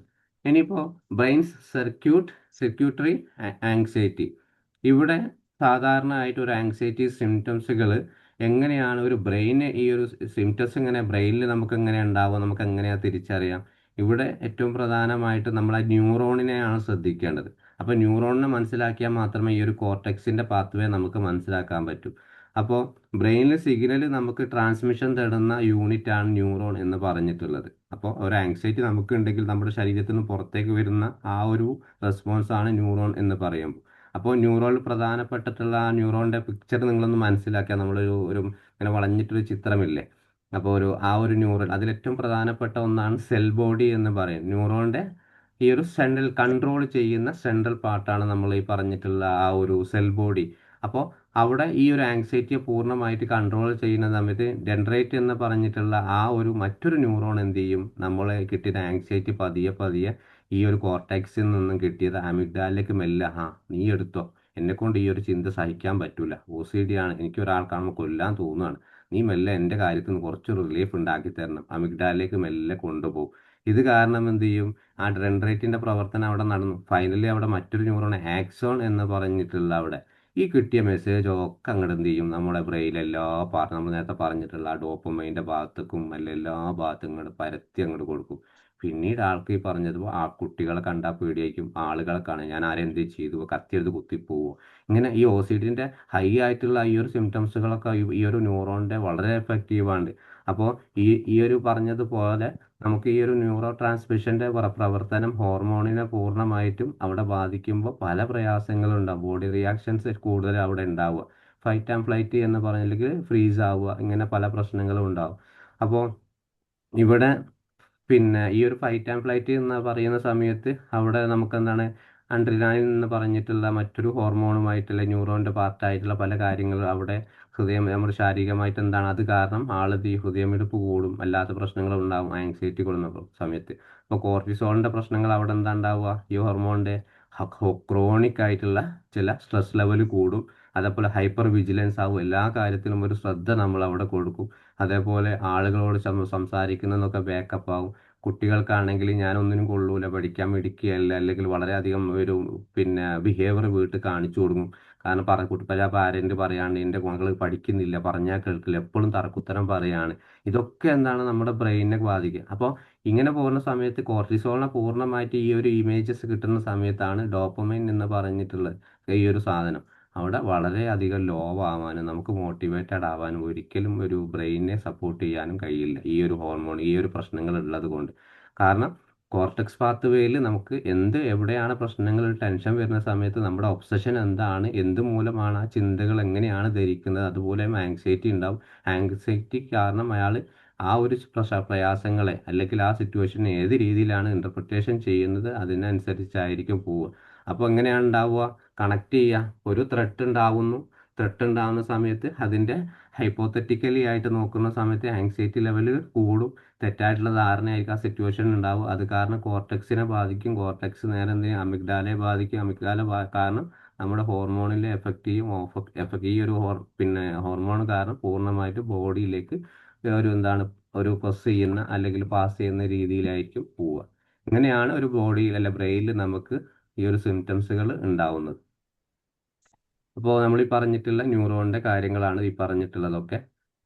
അപ്പോൾ ആ ട്രാൻസ്മിറ്റേഴ്സുമായിട്ട് വന്നിട്ടുള്ള ആ ഒരു കമ്മ്യൂണിക്കേഷൻ എങ്ങനെയാണ് ആൻഡ്രലാനിനെ ബാധിക്കും, ഡോപ്പമൈനെ ബാധിക്കും, സെറാട്ടോണിനെ ബാധിക്കും, എല്ലാ രീതിയിലും ഈ പറഞ്ഞതുപോലെ ആ ഒരു ആങ്സൈറ്റി ഈ ഒരു 3 ഹോർമോണിനെ നമ്മുടെ ശരീരത്തിലേക്ക് വ്യത്യസ്തമായിട്ടുള്ള രീതിയിൽ അത് കാരണം നമ്മുടെ ആങ്സൈറ്റി ഹൈ സിവിയർ ആവാനോ അല്ലെങ്കിൽ നോർമൽ ആങ്സൈറ്റി എന്ന് ചിലപ്പോൾ ചില ജനറൽ ആങ്സൈറ്റി ഒക്കെ ആണെങ്കിൽ ചിലപ്പോൾ വർഷങ്ങളോളം നമ്മളെ കൂടെ ഉണ്ടാവും, അത് അങ്ങനെ മാറില്ല, അങ്ങനെ തന്നെ പോകും. പക്ഷെ നമുക്ക് ഡെയിലി ലൈഫിൽ ബുദ്ധിമുട്ടുകളൊന്നും ഉണ്ടാവില്ല എങ്കിൽ പോലും അത് ഒരിക്കലും മാറാതെ തന്നെ നമ്മൾ പിന്തുടരുന്ന ഒരു റെസ്റ്റ്ലെസ്നെസ്, ഒരു സമാധാനം ഇല്ലാത്തൊരു ജീവിതമായിരിക്കും നമുക്ക് എപ്പോഴും ഉണ്ടാവും. ഇനിയിപ്പോൾ ഈ റൂട്ട് ഓഫ് ആങ്സൈറ്റി എന്ന് പറയുമ്പോൾ ഈ ഒരു ആങ്സൈറ്റിയെ നമുക്ക് ഏതൊക്കെ രീതിയിലാണ് നമ്മുടെ ജീവിതത്തിലേക്ക് കൊണ്ടുവരിക, ഏതൊക്കെ രീതിയിലാണ് നമുക്ക് അതിൽ നിന്നും ഒരു പവർഫുൾ ആയിട്ടുള്ള ഒരു കാര്യം എങ്ങനെയാണ് അത് ഒരു ശക്തമായിട്ടുള്ള രീതി നമുക്കതിനെ ജസ്റ്റ് ഒന്ന് നേരിടാൻ പറ്റുക എന്നുള്ളത് നമുക്ക് ഈ ഒരു ബ്രെയിനുമായിട്ട് നോക്കാം. നമ്മളിപ്പോൾ പറഞ്ഞതുപോലെ തന്നെ അമിഗ്ഡാല ആങ്സൈറ്റിയെ നമ്മൾ പറഞ്ഞു ശക്തമായിട്ടുള്ള ഒരു മുഖത്തോട് കാണിക്കുന്ന ഒരു പാർട്ടാണ്. അപ്പോൾ ഈ ഒരു അമിഗ്ഡാലയെ നമ്മൾ എന്താണ് ഒരിക്കലും പോലും നമ്മൾ അവിടെ ആങ്സൈറ്റി ഉണ്ടാകുന്ന വരുന്ന ക്ലയൻറ്റിന് പറയും നിങ്ങൾ അവിടെ ഇൻ്റർപ്രിട്ടേഷൻ ആണ് കാര്യമായിട്ട് പറഞ്ഞു കൊടുക്കേണ്ടത്. നിങ്ങൾ ആ സിറ്റുവേഷൻ ഇങ്ങനെയാണ് മനസ്സിലാക്കേണ്ടത്. ആ മനസ്സിലാക്കുന്നത് നിങ്ങൾ തെറ്റായിട്ടുള്ള ധാരണയിൽ കൂടെ പോകുന്നത് കൊണ്ടാണ് നിങ്ങൾക്ക് ആങ്സൈറ്റി, നിങ്ങൾക്ക് ഈ ഒരു ബുദ്ധിമുട്ട് നിങ്ങളുടെ ജീവിതത്തെ ഇൻഫ്ലുവൻസ് ചെയ്യുന്നത് അല്ലെങ്കിൽ ബാധിക്കുന്നത്. അപ്പോൾ ആ ഒരു തിങ്കിങ് ബ്രെയിൻ എന്താണ് ഒരിക്കലും എന്താണ് ആ ഈ ഒരു അമിഗ്ഡാലയ്ക്ക് പാസ് ചെയ്യാൻ അനുവദിക്കരുത്. എന്താണ് ബുദ്ധിമുട്ടുണ്ടാവുന്നത്, നിങ്ങൾക്ക് എവിടെയാണ് ബുദ്ധിമുട്ടുള്ളത്, ആ ബുദ്ധിമുട്ടിനൊന്ന് മനസ്സിലാക്കി തന്നെ നിങ്ങളുടെ ജീവിതത്തിലേക്ക് പോവുക എന്നുള്ളത്. അപ്പോൾ ഇതിൽ സാധാരണയായിട്ട് കോർട്ടെക്സ് ഉണ്ടാകുന്ന സമയത്ത് നമുക്കറിയാം ഒരു ആങ്സൈറ്റിയുടെ പ്രോസസ്സിങ് എങ്ങനെയാണ് ബ്രെയിനിൽ. കോർട്ടെക്സിന് ആദ്യമായിട്ട് ബാധിച്ചിട്ടുണ്ടെങ്കിൽ വെറീസ് തന്നെയാണ്. ഫ്യൂച്ചറിനെ കുറിച്ചുള്ള ആലോചന തുടങ്ങും. എന്തെങ്കിലും പ്രശ്നങ്ങൾ എനിക്ക് എന്താ വരാനുണ്ടോ. പിന്നെ അതേ ഒബ്സഷൻ ആണ്, ചിന്തകളിൽ എന്തൊക്കെയാണ് റിപ്പീറ്റഡ് ആയിട്ടുള്ള പ്രശ്നങ്ങൾ, റിപ്പീറ്റഡ് ആയിട്ട് ചിന്തകൾ, തടുക്കാൻ പറ്റാത്ത ചിന്തകൾ വീണ്ടും വീണ്ടും വന്നുകൊണ്ടിരിക്കുക. പിന്നെ റൂമിനേഷൻ എന്ന് പറയുമ്പോൾ എന്താണ് ആ ഒരു കഴിഞ്ഞ സംഭവങ്ങൾ എന്നാണ് റീപ്ലേ ആയിട്ട് ഇങ്ങനെ മനസ്സിൽ വന്നുകൊണ്ടിരിക്കുക. അല്ലെങ്കിൽ ആ സിറ്റുവേഷൻ ഏതെങ്കിലും സിറ്റുവേഷൻ കാണുന്ന സമയത്ത് എനിക്ക് വീണ്ടും ഇത് വരുമോ എന്നുള്ളതിനെ കുറിച്ച് ചിന്തിച്ചുകൊണ്ടിരിക്കുക. പിന്നെ കാറ്റസ്ട്രോഫൈസിങ് തിങ്കിങ്, ഇപ്പോൾ ഒരു ദുരന്തം എപ്പോഴും എൻ്റെ ലൈഫിൽ ജീവിതത്തിൽ എപ്പോഴും ദുരന്തം മാത്രമേ സംഭവിക്കൂ എന്നുള്ളത്. പിന്നെ നെഗറ്റീവ് സെൽഫ്, എന്ത് കണ്ടാലും ഒരു പോസിറ്റീവായിട്ട് കാര്യങ്ങളൊക്കെ മറന്നിട്ട് നെഗറ്റീവിനെ മാത്രം ഫോക്കസ് ചെയ്യുന്ന രീതി. അപ്പോൾ നമ്മുടെ ഈ ഒരു കോർട്ടെക്സിനെ ഈ ഒരു സിംറ്റംസുകൾ ആങ്സൈറ്റി സിംറ്റംസ് ബാധിച്ചിട്ടുണ്ടെങ്കിൽ ഈ പറഞ്ഞിട്ടുള്ള സിംറ്റംസുകളൊക്കെ നമുക്ക് സാധാരണയായിട്ട് അറിയാൻ കഴിയും. ഇനിയിപ്പോൾ ഇതിനെ നമുക്ക് എങ്ങനെയാണ് അമിഗ്ഡാലയെ നമുക്ക് എങ്ങനെയാണ് കൺട്രോൾ ചെയ്യാം. അപ്പോൾ പ്രധാനമായിട്ടൊരു ട്രീറ്റ്മെൻറ്റ് എന്ന് പറയുമ്പോൾ നോർമലായിട്ട് നമുക്ക് ആളുകൾക്ക് പറഞ്ഞു കൊടുക്കാം, അല്ലെങ്കിൽ നമുക്ക് തന്നെ ഒരു ആങ്സൈറ്റി ഉണ്ടെങ്കിൽ തന്നെ നമുക്ക് എങ്ങനെയൊക്കെ ഇതിനെ ഒന്ന് കൺട്രോൾ ചെയ്യാം എന്നുള്ളതാണ്. അപ്പോൾ റെക്കഗ്നൈസ് അമിഗ്ഡാല അലാറം. നമുക്ക് ഈ ഒരു കോർട്ടെക്സിൽ ചിലപ്പോൾ സിറ്റുവേഷനിൽ ചിലപ്പോൾ നമുക്ക് ആ സമയത്ത് ഒന്നും പറ്റിയിട്ടില്ലെങ്കിലും നമുക്ക് ഡയറക്റ്റായിട്ട് ചിലപ്പോൾ ആ ഒരു കോർട്ടെക്സിനെ കൺട്രോൾ ചെയ്യാൻ പറ്റിക്കൊള്ളണമെന്നില്ല. പക്ഷെ നമുക്ക് അമിഗ്ഡാലയെ കൺട്രോൾ ചെയ്യാൻ പറ്റും. അമിഗ്ഡാല എന്ന് പറയുന്നത് നമുക്ക് കിട്ടുന്ന റെസ്പോൺസാണ്, ഇമോഷണലായിട്ടും എല്ലാം കിട്ടുന്ന ആ ഒരു റെസ്പോൺസിനെ നമ്മൾ അലാറത്തെ തിരിച്ചറിയുക എന്നുള്ളതാണ്. ഈ ഒരു ആങ്സൈറ്റി കാരണം എനിക്ക് മാനസികമായിട്ടും ശാരീരികമായിട്ടും എന്താണ് നടക്കുന്നത്, ഒന്നുകിൽ എനിക്ക് എൻ്റെ ലൈഫിൽ എന്താണ് ഈ ഒരു ആങ്സൈറ്റി കാരണം ബാധിക്കുന്നത് എന്നുള്ള ആ ഒരു ചിന്തയിൽ ആ ഒരു സിറ്റുവേഷനെ മനസ്സിലാക്കുക എന്നുള്ളതാണ് പ്രധാനമായിട്ടും. കാരണം ഇവിടെ ആ ഒരു കോർട്ടെക്സ് കാരണം നമുക്ക് ബോഡിയിൽ കൂടെയാണ് സിഗ്നലായിട്ട് നമുക്ക് തരുന്നത്. ആ സിഗ്നലിനെ നമ്മളൊന്ന് തിരിച്ചറിഞ്ഞു കഴിഞ്ഞാൽ പ്രശ്നങ്ങളൊന്നും ഉണ്ടാവില്ല. അതേപോലെ റെഗുലേറ്റ് ദ ബോഡി, നമ്മുടെ ശരീരം നിയന്ത്രിക്കുക, സ്വയം മനസ്സിലാക്കുക എന്താണ് ഇതൊരു ആങ്സൈറ്റി മാത്രമാണ്, എനിക്കൊന്നും സംഭവിക്കാൻ പോകുന്നില്ല. എനിക്ക് ഹാർട്ട് ബീറ്റ് കൂടുന്നത് എൻ്റെ ബ്ലഡ് സർക്കുലേഷൻ ഇൻക്രീസ് ആയതുകൊണ്ടായിരിക്കാം, അല്ലെങ്കിൽ എനിക്ക് കിതപ്പ് വന്നത് എന്നൊരു ആങ്സൈറ്റി മൂലമല്ല, അതെല്ലാവർക്കും നാച്ചുറലായിട്ട് ഉണ്ടാകുന്ന സംഭവമാണ് എന്ന രീതിയിൽ എന്ത് ചെയ്യാം, ആ സമയത്ത് ഡീപ് ബ്രീത്തിങ് എടുക്കുക, അതുപോലെ ബെല്ലി ബ്രീത്തിങ് എടുക്കുക, അതേപോലെ PMR പോലെയുള്ള കാര്യങ്ങൾ ചെയ്യുക, അല്ലെങ്കിൽ ഗ്രൗണ്ടിങ് ടെക്നിക്കുകൾ എടുക്കുക. താൽക്കാലികമായിട്ട് ഇത് എല്ലാ ആളുകളും നമ്മൾ നോർമൽ ലൈഫിൽ പഠിച്ചെടുക്കണം. അറ്റ്ലീസ്റ്റ് ഒരു എക്സസൈസ് എങ്കിലും ഇത് തൻ്റെ ബോഡി റിലാക്സ് ആക്കാൻ പറ്റുന്ന ഒരു കാര്യമെങ്കിലും, അറ്റ്ലീസ്റ്റ് ഒരു ഗ്രൗണ്ടിങ് ടെക്നിക്ക് എങ്കിലും. അതായത് ഗ്രൗണ്ടിങ് ടെക്നിക്ക് എല്ലാവർക്കും അറിയാം. നമ്മുടെ മുമ്പിൽ 5 തിങ്സുകളും കൺമുമ്പിൽ വെക്കുക, അല്ലെങ്കിൽ മുമ്പുള്ള 5 സാധനങ്ങൾ തിരിച്ചറിയുക എന്നുള്ളതാണ്. ആ സാധനങ്ങൾ അതിൽ കണ്ണുകൊണ്ട് കണ്ടതിന് ശേഷം അതിൽ 4 സാധനങ്ങൾ എന്ത് ചെയ്യാം, ഒന്ന് ടച്ച് ചെയ്യാനും സ്പർശിക്കാൻ ശ്രമിക്കുക. സ്പർശനത്തിന് ശേഷം 3ലേക്ക് 5 4 3 2 1 എന്നുള്ള പാറ്റേണിലേക്കാണ് പോവുക. അത് 3ലേക്ക് വരുന്ന സമയത്ത് ആ ഒരു പ്രസന്റ് മൊമെന്റിൽ 3 ശബ്ദങ്ങൾ സ്വന്തം ചെവിയിലേക്ക് കേൾപ്പിക്കുക. രണ്ടാമത്തത് എന്താണ്, 2 സ്മെല്ലുകൾ, ശരീരത്തിൻ്റെ സ്മെല്ലോ ചുറ്റുപാടിൻ്റെ സ്മെല്ലോ ഒന്ന് മൂക്കിലേക്ക് വല്ല കിട്ടുമോ നോക്കുക. ഫൈനലി നമ്മൾ അവസാനമായിട്ട് ഭക്ഷണം കഴിച്ചിട്ടുണ്ടെങ്കിൽ അതിൻ്റെ നാവിൻ തുമ്പത്ത് നമ്മൾ ആ ടേസ്റ്റ് നാവിൻ തുമ്പത്തിലേക്ക് എത്തുക എന്നുള്ളതാണ്. അപ്പോൾ അത് എന്തിനാന്ന് ചോദിച്ചാൽ എന്താണ്, ഈ ഒരു ഗ്രൗണ്ടിങ് ടെക്നിക്ക് എന്തിനാണ്, എനിക്കൊന്നും സംഭവിച്ചിട്ടില്ല, ഞാൻ ഈ സിറ്റുവേഷൻ ഓക്കെ ആണ് എന്നുള്ള ആ ഒരു തിരിച്ചറിവിലേക്ക് അവരെ കൊണ്ടുവരാൻ വേണ്ടിയിട്ടാണ് ഈ ഗ്രൗണ്ട്. അതിൻ്റെ കൂടെ തന്നെ ബ്രീത്തിങ് ഡീപ്പായിട്ടൊരു ഈ പറഞ്ഞ ഡീപ്പായിട്ടൊരു ബ്രീത്തിങ് എക്സസൈസും എടുക്കുക. അപ്പോൾ ഇങ്ങനെയൊക്കെ ചെയ്ത് കഴിഞ്ഞാൽ തന്നെ അവർക്ക് അറിയാം അവരെ ആങ്സൈറ്റി കുറയ്ക്കാനും എൻ്റെ ശരീരത്തിൽ എന്താണ് സംഭവിക്കുന്നത് എന്നുള്ളത്. പിന്നെ അതേപോലെ ഡോണ്ട് എസ്കേപ്പ്, ഒരിക്കലും ഒരു ആങ്സൈറ്റിയുടെ സമയത്ത് ഓടി രക്ഷപ്പെടാൻ അനുവദിക്കരുത് നമ്മുടെ ചിന്തകളെയും മനസ്സിനെയും ഒന്നും. അവിടെ നിൽക്കുക, എനിക്കൊന്നും സംഭവിച്ചിട്ടില്ല, എനിക്കൊന്നും ഇനി നേടാൻ, ഇപ്പം എൻ്റെ ലൈഫിൽ ഒരുപാട് കാര്യങ്ങൾ നേടാൻ ഈ ഒരു ആങ്സൈറ്റി കൊണ്ട് എനിക്ക് പിന്നെ നോർമലായിട്ട് ഉണ്ടാകുന്ന എല്ലാവർക്കും ആങ്സൈറ്റി ഉണ്ടാവുന്നതാണ്. ഒരിക്കലും അവിടെ നിന്ന് അവോയ്ഡൻസ് എന്ന് പറഞ്ഞിട്ടൊരു കാര്യം, എവിടെയാണ് ഫിയർഫുൾ സിറ്റുവേഷൻ ഉള്ളത് ആ സിറ്റുവേഷൻ കൂടെ നടന്ന്, ഇപ്പോൾ ഒരു രാത്രിയെ പേടിയുള്ള ഒരാൾ പുറത്തിറങ്ങാതിരിക്കാൻ അയാൾക്ക് ഒരിക്കലും പറ്റില്ല. അയാൾക്ക് രാത്രി ചിലപ്പോൾ രാത്രി കാലങ്ങൾ സഞ്ചരിക്കേണ്ടി വരും, എമർജൻസി വന്ന വീട്ടിൽ നിന്ന് പുറത്തിറങ്ങേണ്ടി വരും. അപ്പോൾ എന്തായാലും അയാളെ രാത്രി തന്നെ കൊണ്ടുപോവുക. ഇപ്പം ലിഫ്റ്റ് കയറാൻ പേടിയുള്ള ഒരാളെ ലിഫ്റ്റ് തന്നെ നമ്മൾക്ക് പതിയെ പതിയെ എക്സ്പോഷർ എടുത്ത് കൊടുത്ത് കയറ്റേണ്ടി വരും. അല്ല സ്കൂളിൽ പോകാൻ ഒരു കുട്ടിമാർ ഭയങ്കര വാശി പിടിക്കുക, അപ്പോൾ സ്കൂളിൽ പിടിച്ചങ്ങോട്ട് കൊണ്ടുപോകാൻ പറ്റുമോ? ഇല്ല. സ്കൂളില്ലാത്ത ദിവസങ്ങളിൽ കുട്ടി ആ സ്കൂളിൻ്റെ പരിസരത്ത് കൊണ്ട് നടത്തുക, എന്നിട്ട് ഒരു ദിവസം യൂണിഫോം ഇട്ട് കുട്ടികളില്ലാത്തൊരു ബെഞ്ചിൽ ഇരുത്തുക, പിന്നീട് കുട്ടികളെ കൂടെ ഇരുത്തുക. ഇങ്ങനെ ഓരോ പ്രോസസ്സിങ് ചെറിയ കുട്ടികൾ ഭയങ്കര വാശി ഇതിലൂടെ എന്തായാലും ആ കുട്ടിക്ക് അവിടെ പിന്നെ കുട്ടി സ്കൂളിൽ പോകുന്നില്ല എന്ന് പറഞ്ഞ ആ ഒരു സേഫ്റ്റി ബിഹേവിയർ നമ്മൾ കുട്ടിക്ക് അവിടെ കൊടുത്തിട്ടുണ്ടെങ്കിൽ കുട്ടിക്ക് അത് പിന്നീട് അത് കുട്ടി ഒരു ബിഹേവിയർ ആയിട്ട് പുതിയ ലേണിംഗ് ആയിട്ട് പഠിച്ചു തുടങ്ങും. അത് ബ്രെയിനിൻ്റെ നേരത്തെ പറഞ്ഞ കോർട്ടക്സിൽ അവിടെ സിറ്റുവേഷൻ എന്ന് പറഞ്ഞാൽ എനിക്ക് സ്കൂളിൽ പോകാൻ മടിയാണ് എന്നുള്ളത്, കുട്ടിക്ക് പേടിയായിട്ടില്ല, എനിക്ക് സ്കൂളിൽ പോകാൻ മടിയാണ്, അത് ബ്രെയിനിൽ കോർട്ടക്സ് ഫിക്സ് ചെയ്യും. അതിൽ കൂടെ ഉണ്ടാകുന്ന റെസ്പോൺസ് എന്തായിരിക്കും? അമിഗ്ഡാല. അതിപ്പോൾ കരച്ചിലായിരിക്കാം, അല്ലെങ്കിൽ വാശിയായിരിക്കാം, പല കാരണങ്ങളായിരിക്കും. സ്കൂളിൽ പോയി തിരിച്ചിങ്ങോട്ട് പോന്നെ തിരിച്ചു പോരുക, ഇങ്ങനെ പല പ്രശ്നങ്ങളും അവിടെ കാണിക്കും. അപ്പോൾ നമ്മളെന്ത് ഈ പറഞ്ഞിട്ടുള്ള ആ അവോയ്ഡൻസ് സേഫ്റ്റി ബിഹേവിയർ ഒന്നും ഒരിക്കലും ഉപയോഗിക്കാതെ തൻ്റെ ലൈഫിലേക്ക് മുന്നോട്ട് കൊണ്ടുപോവുകയാണെങ്കിൽ പ്രയാസങ്ങളൊന്നും ഉണ്ടാവില്ല. പിന്നെ അതേപോലെ റെഡ്യൂസ് സെൻസിറ്റീവ് ഓവർ ടൈം. ഇവിടെ പ്രധാനമായിട്ടും നമ്മൾ സെൻസിറ്റീവ് ആവുക എന്നുള്ളതാണ്. റിപ്പീറ്റഡ് ആയിട്ടുള്ള ഈ പറഞ്ഞിട്ടുള്ള ചിന്തകളും അതേപോലെ ശാരീരികമായിട്ട് റെസ്പോൺസിനെയൊക്കെ ഒന്ന് നമ്മൾ എക്സ്പോഷർ ചെയ്യുക എന്നുള്ളതാണ്. പ്രതികരിച്ച് തുടങ്ങുക. എനിക്ക് എന്താണ് നടക്കുന്നത്, എനിക്ക് ശരീരത്തിൽ എനിക്ക് എന്തെങ്കിലും പ്രയാസങ്ങൾ ഉണ്ടെങ്കിൽ ഞാൻ അതിനെതിരെ ഒന്ന് പിന്നെ ഈ പറഞ്ഞ എന്തെങ്കിലും റെഗുലേറ്റ് ബോഡി എന്ന് പറഞ്ഞാൽ അത് റിയാക്ട് ചെയ്ത് തുടങ്ങണം. അല്ലാതെ ഇങ്ങനെയൊന്നും പോയാൽ പറ്റില്ല എന്നുള്ളത്. പിന്നെ സ്റ്റോപ്പ് ഫീഡിങ് ദ അലാറം. നമ്മുടെ അമിഗ്ഡാലയിൽ നിന്ന് വരുന്ന ആ അലാറത്തെ സ്റ്റോപ്പ് ചെയ്യാൻ പഠിക്കുക. ഇതൊരു നോർമൽ ആങ്സൈറ്റി മാത്രമാണ്, ഇത് പേടിക്കാനൊന്നുമില്ല, എനിക്കൊന്നും സംഭവിക്കില്ല, എനിക്ക് മുമ്പ് സംഭവിച്ചതായിട്ടുള്ള ഒരു എക്സ്പീരിയൻസും എൻ്റെ ലൈഫിൽ ഇല്ല, അതുകൊണ്ട് എനിക്ക് ധൈര്യത്തോട് തന്നെ മുമ്പ് പോവാം. പ്രത്യേകിച്ച് നമുക്ക് ഈ ഒരു OCD ആങ്സൈറ്റി കേസുകളിലൊക്കെ നമുക്ക് വളരെയധികം ചിലപ്പോൾ ഇവരെ ഈ ഒരു ചിന്തകൾ, ഈ OCD നമ്മൾ പല ആളുകളും ക്ലയൻറ്റും അല്ലെങ്കിൽ പല ആളുകൾ നമ്മുടെ ഈ ഒരു തെറാപ്പിസ്റ്റുകൾ തന്നെ പറയണം, അവരെ ഈ ഒരു OCD മാറുന്നില്ല. എന്തുകൊണ്ടാണ് മാറാത്തത്? എല്ലാവർക്കും അവർ ഡയറക്റ്റ് ആയിട്ട് എക്സ്പോഷർ കൊടുക്കും.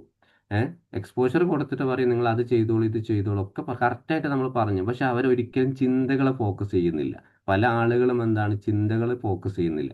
ഈ ഒരു ഒബ്സഷനെ നമ്മൾ കറക്റ്റായിട്ട് ഫോക്കസ് ചെയ്യുന്ന സമയത്ത് അവർക്ക് ആ ഒബ്സഷൻ തിരിച്ചറിഞ്ഞ് പിന്നെ അതിലേക്ക് ആ ഒരു കമ്പൽഷനിലേക്ക് പോവാതിരിക്കുക എന്നുള്ള അവർ പൂർണ്ണമായിട്ട് ശ്രമിച്ചുകൊണ്ടിരിക്കും. പക്ഷെ ഒബ്സഷൻ അവർക്ക് തടുക്കാൻ പറ്റില്ല.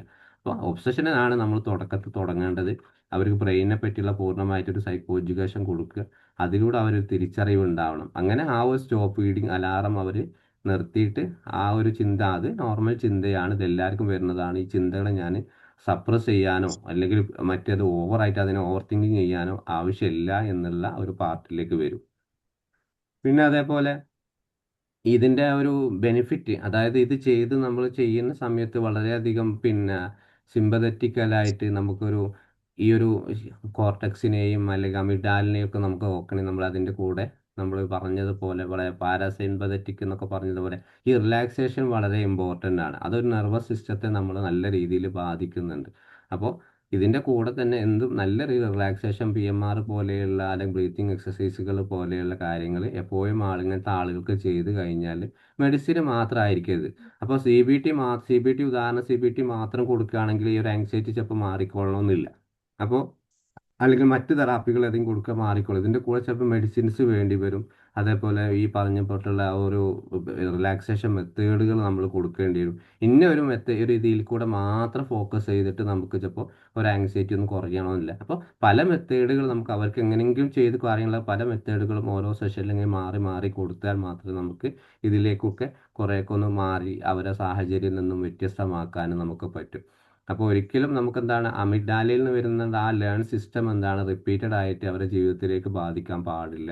അവരെ ആ റിപ്പീറ്റഡ് ആയിട്ട് വരുന്ന പ്രശ്നങ്ങൾ അവർ എക്സ്പീരിയൻസ് ചെയ്തിട്ട് അത് നല്ലൊരു ഒരു റിലാക്സ് മെത്തേഡ് കൂടിയിട്ടായിരിക്കണം അവരുടെ ജീവിതത്തെ അവർ കൊണ്ടുപോകേണ്ടത്. പിന്നെ ഈ റിലാക്സേഷൻ കൊണ്ടുള്ള ബെനിഫിറ്റ് എന്തൊക്കെയാണ്? അമിഗ്ഡാല ഈ പറഞ്ഞ ചിന്തകളെ അല്ലെങ്കിൽ റെസ്പോൺസിനെ കാമാക്കാൻ പറ്റും. ഫിസിക്കൽ സിംറ്റംസുകൾ ഒരുപാട് റെഡ്യൂസ് ചെയ്യാൻ പറ്റും. പിന്നെ ഇമോഷൻ റെഗുലേഷൻസിനെ ഒന്ന് കൺട്രോൾ ചെയ്യാൻ പറ്റും, വൈകാരികമായുള്ള പ്രയാസങ്ങൾ സ്വയം തിരിച്ചറിയുക. പിന്നെ അതേപോലെ ഈ ഒരു ആങ്സൈറ്റി ലൂപ്പ് നമ്മൾ പറഞ്ഞിട്ട് ആ ബ്രെയിൻ സിസ്റ്റത്തെ പൂർണ്ണമായിട്ടും സ്വയം കൺട്രോൾ ചെയ്യാൻ പറ്റും. പിന്നെ റെസിലിയൻസ് എന്ന് പറഞ്ഞിട്ടുള്ള പല ബുദ്ധിമുട്ടുകളെയും കാര്യങ്ങളൊക്കെ എന്താണ് സ്വയമായിട്ടൊരു സ്ട്രെങ്ത് അവരുടെ ലൈഫിൽ ഉണ്ടാവും എന്നുള്ളതാണ് പ്രധാനമായിട്ടും ഈ റിലാക്സേഷൻ കൊണ്ടുള്ള ഒരു ബെനിഫിറ്റ് എന്ന് പറയുന്നത്. പിന്നെ അത് പ്രധാനപ്പെട്ട ഒരു ഈ പറഞ്ഞതുപോലെ ബ്രീത്തിങ് എക്സസൈസുകൾ, ഡയഫ്രമാറ്റിക് ബ്രീത്തിങ് എന്ന് പറയും, ഡീപ്പായിട്ട് ആ സിറ്റുവേഷൻ ഉണ്ടാകുന്ന സമയത്ത് 4-4 4 ഒരു 4-4-4 എന്ന് പറഞ്ഞിട്ടുള്ള മെത്തേഡാണ്. 4 സെക്കൻഡ് ഡീപ്പായിട്ട് മുകളിലേക്ക് വലിക്കുക. അപ്പോൾ ആദ്യമായിട്ട് ചെയ്യുന്നവർക്കൊക്കെ ആണെങ്കിൽ ആ സെക്കൻഡ് സ്റ്റേജ് വേണമില്ല, ഹോൾഡിംഗ് സിസ്റ്റം വേണമില്ല. ഡയറക്റ്റായിട്ട് 4 സെക്കൻഡ് എടുക്കുക, അതേപോലെ 4 സെക്കൻഡ് പുറത്തേക്ക് വിടുക, ഡീപ്പായിട്ട് തന്നെ. അപ്പോൾ ഈ ഡീപ്പായിട്ട് ചെയ്യുന്ന സമയത്ത് ഫൈനലി ചെയ്തതിന് ശേഷം നമ്മുടെ രണ്ട് കൈകളും എന്താണ് ജസ്റ്റ് ഇവിടെ ഇരുന്നിട്ടാണ് ചെയ്യുന്നതെങ്കിൽ അവിടെ നിന്ന് രണ്ട് കൈകൾ പ്രസ് ചെയ്തിട്ട് ഒന്ന് ബോഡി ജസ്റ്റ് അപ്പ് ചെയ്യുക, അതേപോലെ ഡൗൺ ചെയ്യുക. അപ്പോൾ റിലാക്സ് ആകുക ഈ ഒരു രീതിയിൽ. അപ്പോൾ അത് നിരന്തരമായിട്ട് ഇങ്ങനത്തെ ആളുകൾ ചെയ്ത് കഴിഞ്ഞാൽ കുറേയൊക്കെ മാറ്റങ്ങൾ ഉണ്ടാകും. പിന്നെ പ്രോഗ്രസീവ് മസിൽ റിലാക്സേഷൻ ആണ്. പിന്നെ ഗൈഡഡ് ഇമേജറി വിഷ്വലൈസേഷൻ ആണ്. ഗൈഡഡ് ഇമേജറി ഒക്കെ നമുക്ക് ചിലപ്പോൾ ആദ്യമായിട്ട് വരുന്ന കഴിഞ്ഞ ചെയ്യുന്ന സമയത്ത് അവരോട് പറയാം, നിങ്ങളുടെ മനസ്സിൽ ഈ ഒരു ആങ്സൈറ്റി ഉണ്ടാകുന്ന ഏതെങ്കിലും സിറ്റുവേഷൻ മനസ്സിലേക്ക് കൊണ്ടുവരിക. ആ സിറ്റുവേഷനിൽ നിങ്ങൾക്ക് എന്തൊക്കെയാണ് ശാരീരികമായിട്ടും മാനസികമായിട്ടും നിങ്ങൾ അനുഭവിക്കുന്നത്. ഇനി വിഷ്വലൈസേഷൻ ചെയ്യാൻ പറ്റുമെങ്കിൽ എന്തെങ്കിലും ആങ്സൈറ്റി പരമായിട്ടുള്ള കാര്യങ്ങൾ നമ്മുടെ കയ്യിൽ എന്തെങ്കിലും വീഡിയോ അയാൾ റിലേറ്റഡ് ആയിട്ട് എന്തെങ്കിലും പ്രശ്നങ്ങൾ നമ്മുടെ കയ്യിലുണ്ടെങ്കിൽ അത് വിഷ്വലൈസേഷൻ ചെയ്ത് കാണിച്ചു കൊടുത്ത് അവരോട് ചോദിക്കുക, ഇതേപോലെയാണോ നിങ്ങളും അനുഭവിക്കുന്നത്. അതിൻ്റെ കൂടെ ആ ഒരു ബ്രീത്തിങ്ങിന് ശേഷം അയാൾ അനുഭവിച്ചിട്ടുന്ന ആ ഒരു റിലാക്സ് കൂടി കാണിച്ചു കൊടുക്കണം. അല്ലാതെ നമ്മൾ ആ വിഷ്വലൈസേഷൻ മാത്രം കാണിച്ചു കൊടുത്താൽ അയാൾക്കും എല്ലാവർക്കും ഇങ്ങനത്തെ പ്രശ്നങ്ങൾ ഉണ്ടാകുന്നു, പക്ഷെ അത് മാറുന്നില്ല എന്നുള്ളൊരു പാറ്റേൺ വരും. പിന്നെ മൈൻഡ്ഫുൾനെസ് മെഡിറ്റേഷൻ ആണ്. പിന്നെ ഓട്ടോജനിക് ട്രെയിനിങ് ആണ്. ഓട്ടോജനിക് എന്ന് പറയുമ്പോൾ അത് നമ്മൾ കൊടുക്കുന്നത് എപ്പോഴും എന്താണ് റിപ്പീറ്റഡ് ആയിട്ട് അവരുടെ ലൈഫിൽ എപ്പോഴും അത് ചെയ്തുകൊണ്ടിരിക്കണം. ഒരു തവണ മാത്രം ചെയ്താൽ പോരാ, അതെപ്പോഴും കണ്ടിന്യൂസ് ആയിട്ട് തന്നെ അവരുടെ ജീവിതത്തെ ബാധിക്കുന്ന രീതിയിൽ അല്ലെങ്കിൽ എഫക്റ്റീവ് ആവുന്ന രീതിയിൽ കൊണ്ടുപോവുക എന്നുള്ളതാണ്. പിന്നെ ബയോ ഫീഡ്ബാക്ക് എന്ന് പറയുമ്പോൾ ആവശ്യമുണ്ടെങ്കിൽ നമുക്ക് വേണമെങ്കിൽ മെഡിസിനോ അല്ലെങ്കിൽ ഈ പറഞ്ഞതുപോലെ മറ്റ് ഒരു തെറാപ്പിസ്റ്റിൻ്റെ സഹായം കുറഞ്ഞ കാലം എടുക്കാം, വീട്ടുകാരുടെ സപ്പോർട്ടൊക്കെ. പക്ഷെ എന്തായാലും എപ്പോഴും എന്താണ് സപ്പോർട്ടിൽ ഡിപ്പെൻഡൻ്റ് ആവാൻ പാടില്ല. സ്വയമായിട്ട് ഇത് കൺട്രോൾ ചെയ്യാനുള്ള കാര്യങ്ങളായിരിക്കണം അവർക്ക് നമ്മൾ പറഞ്ഞു കൊടുക്കേണ്ടത്.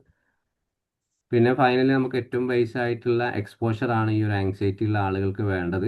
ആങ്സൈറ്റിയിൽ എക്സ്പോഷർ ഇല്ലാതെ ചിലപ്പോൾ ഒന്നും നടത്തില്ല. കാരണം എവിടെയാണ് ഫിയർ ആയിട്ടുള്ള സിറ്റുവേഷൻ ഉള്ളത് ആ സിറ്റുവേഷനെ നമ്മൾ ഇപ്പോൾ OCD ആണെങ്കിൽ കമ്പൽഷൻ ചെയ്യാതെ അവിടെ ഹാബിറ്റേഷൻ നടപ്പിലാക്കിയിട്ട് അതിൻ്റെ മറ്റുള്ളതാണെങ്കിൽ ആ ഒരു ഫിയർഫുൾ സിറ്റുവേഷനിലേക്ക് അവരെ കൊണ്ടുപോയിട്ട് പതിയെ ഇപ്പോൾ കടയിലേക്ക് പോകാൻ പേടിയുള്ള ഒരാളാണെങ്കിൽ രാവിലെ എന്താണ് ജസ്റ്റ് ഒന്ന് വീട്ടിൽ നിന്ന് ഒരു ഗേറ്റ് വരെ പോവുക.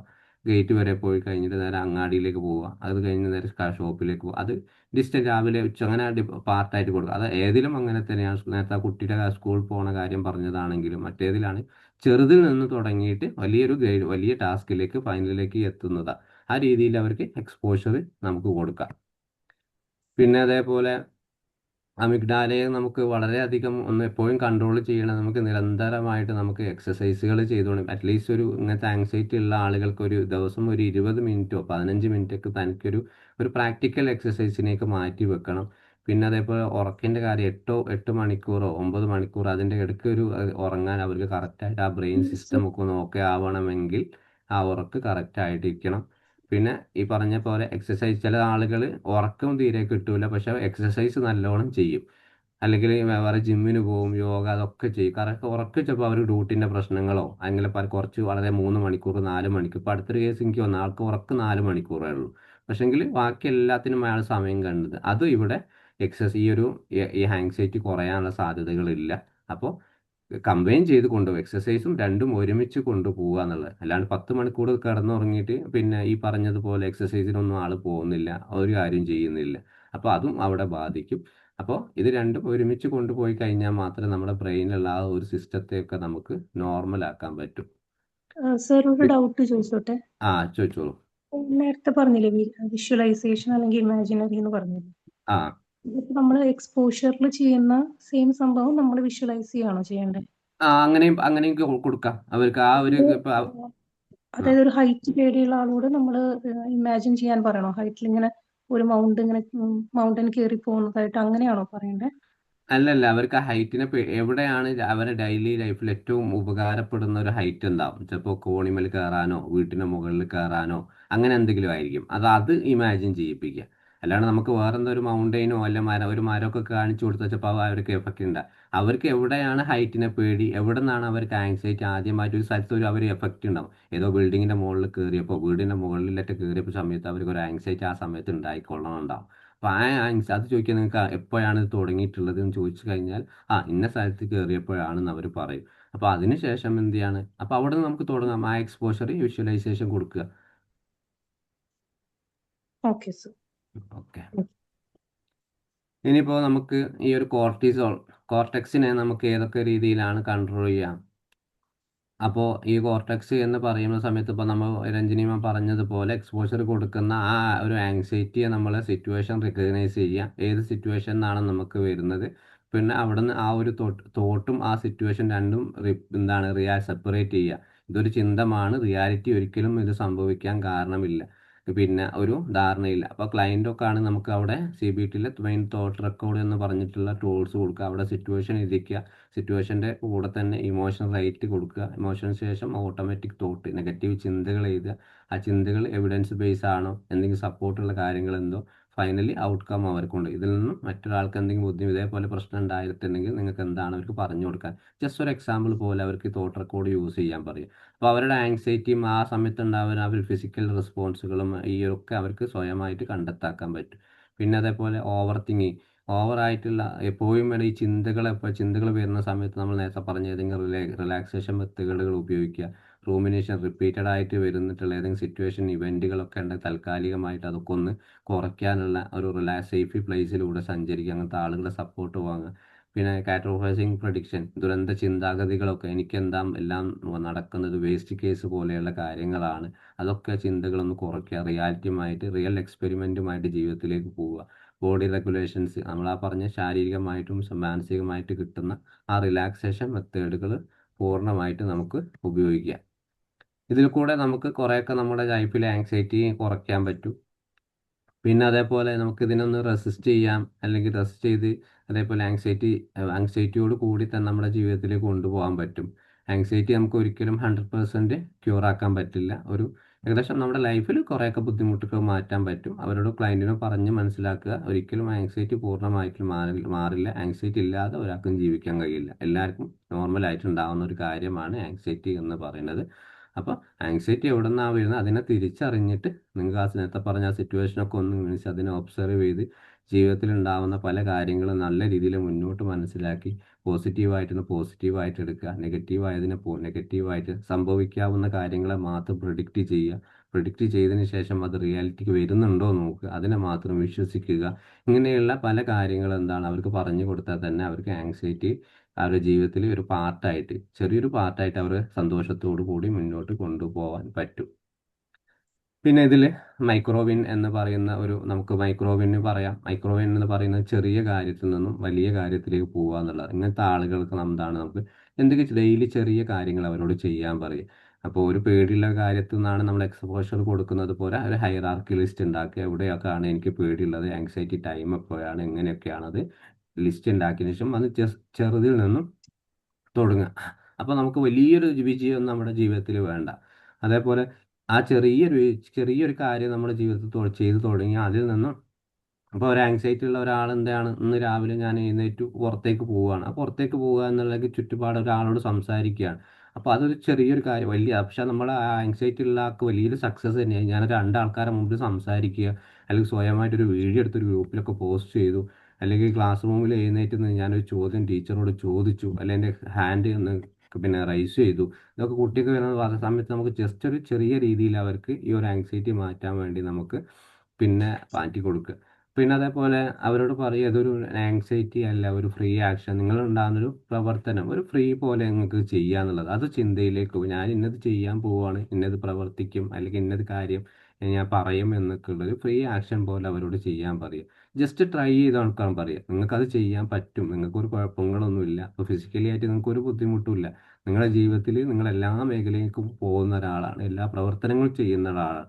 പക്ഷെ നിങ്ങൾക്ക് ഒരു ചിന്തയിൽ മാത്രമാണ് പ്രശ്നം. ഇത് ബ്രെയിനെ ബാധിച്ചിട്ടുള്ളതാണ്. ആ ബ്രെയിനിൽ നമുക്കൊന്ന് ഫ്രീ ആക്കി കൊടുത്തു കഴിഞ്ഞാൽ നിങ്ങൾക്ക് പ്രയാസങ്ങളൊന്നും ഇല്ല എന്നുള്ളതാണ് കൗൺസിൽ സെഷനിലൊക്കെ നമുക്കൊരു സൈക്കോളജിക്കൽ ഫൈനലി സെഷനിൽ നമുക്ക് പറഞ്ഞു കൊടുക്കേണ്ടത്. അതിൻ്റെ ഇടയ്ക്ക് നമ്മൾ സാധാരണ ഉപയോഗിക്കുന്ന പ്രോസസ്സുകളും കാര്യങ്ങളൊക്കെ ഉണ്ടാവും. അപ്പോൾ അത് അതിൻ്റേതായിട്ടുള്ള രീതിയിൽ തന്നെ പോവുക.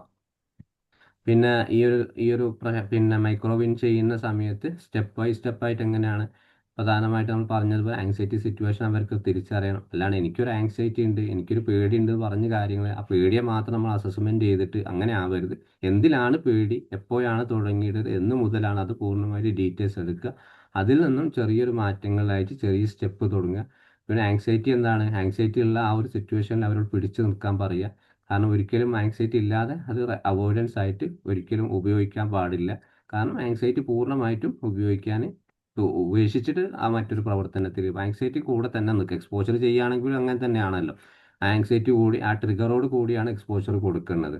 എന്നിട്ട് അവരോട് പറയാം മൈക്രോ ആക്ഷൻ, ഞാൻ ചെറിയൊരു കാര്യങ്ങൾ ചെറിയ പ്രവർത്തനത്തിലൂടെ ഞാൻ തുടങ്ങാൻ പോവുകയാണ്, ഞാൻ അതിൽ നിന്നും ചെറിയ വിജയങ്ങൾ കണ്ടെത്തും, എന്നിട്ട് ഞാൻ അതെൻ്റെ ജീവിതത്തിൽ അതൊരു ഭാഗമാക്കി മാറ്റും എന്നുള്ള ആ ഒരു പാറ്റേണിലേക്ക് നമ്മൾ ആ മൈക്രോവിൻ എന്ന് പറഞ്ഞിട്ടുള്ള പാർട്ടിനെ ലൈഫിലേക്ക് കൊണ്ടുപോവുക.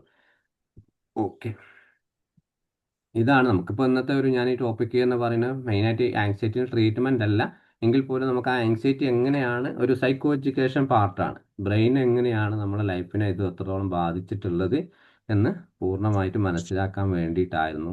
ഏകദേശം ഒരു ഐഡിയ കിട്ടിയെന്ന് വിചാരിക്കുന്നു.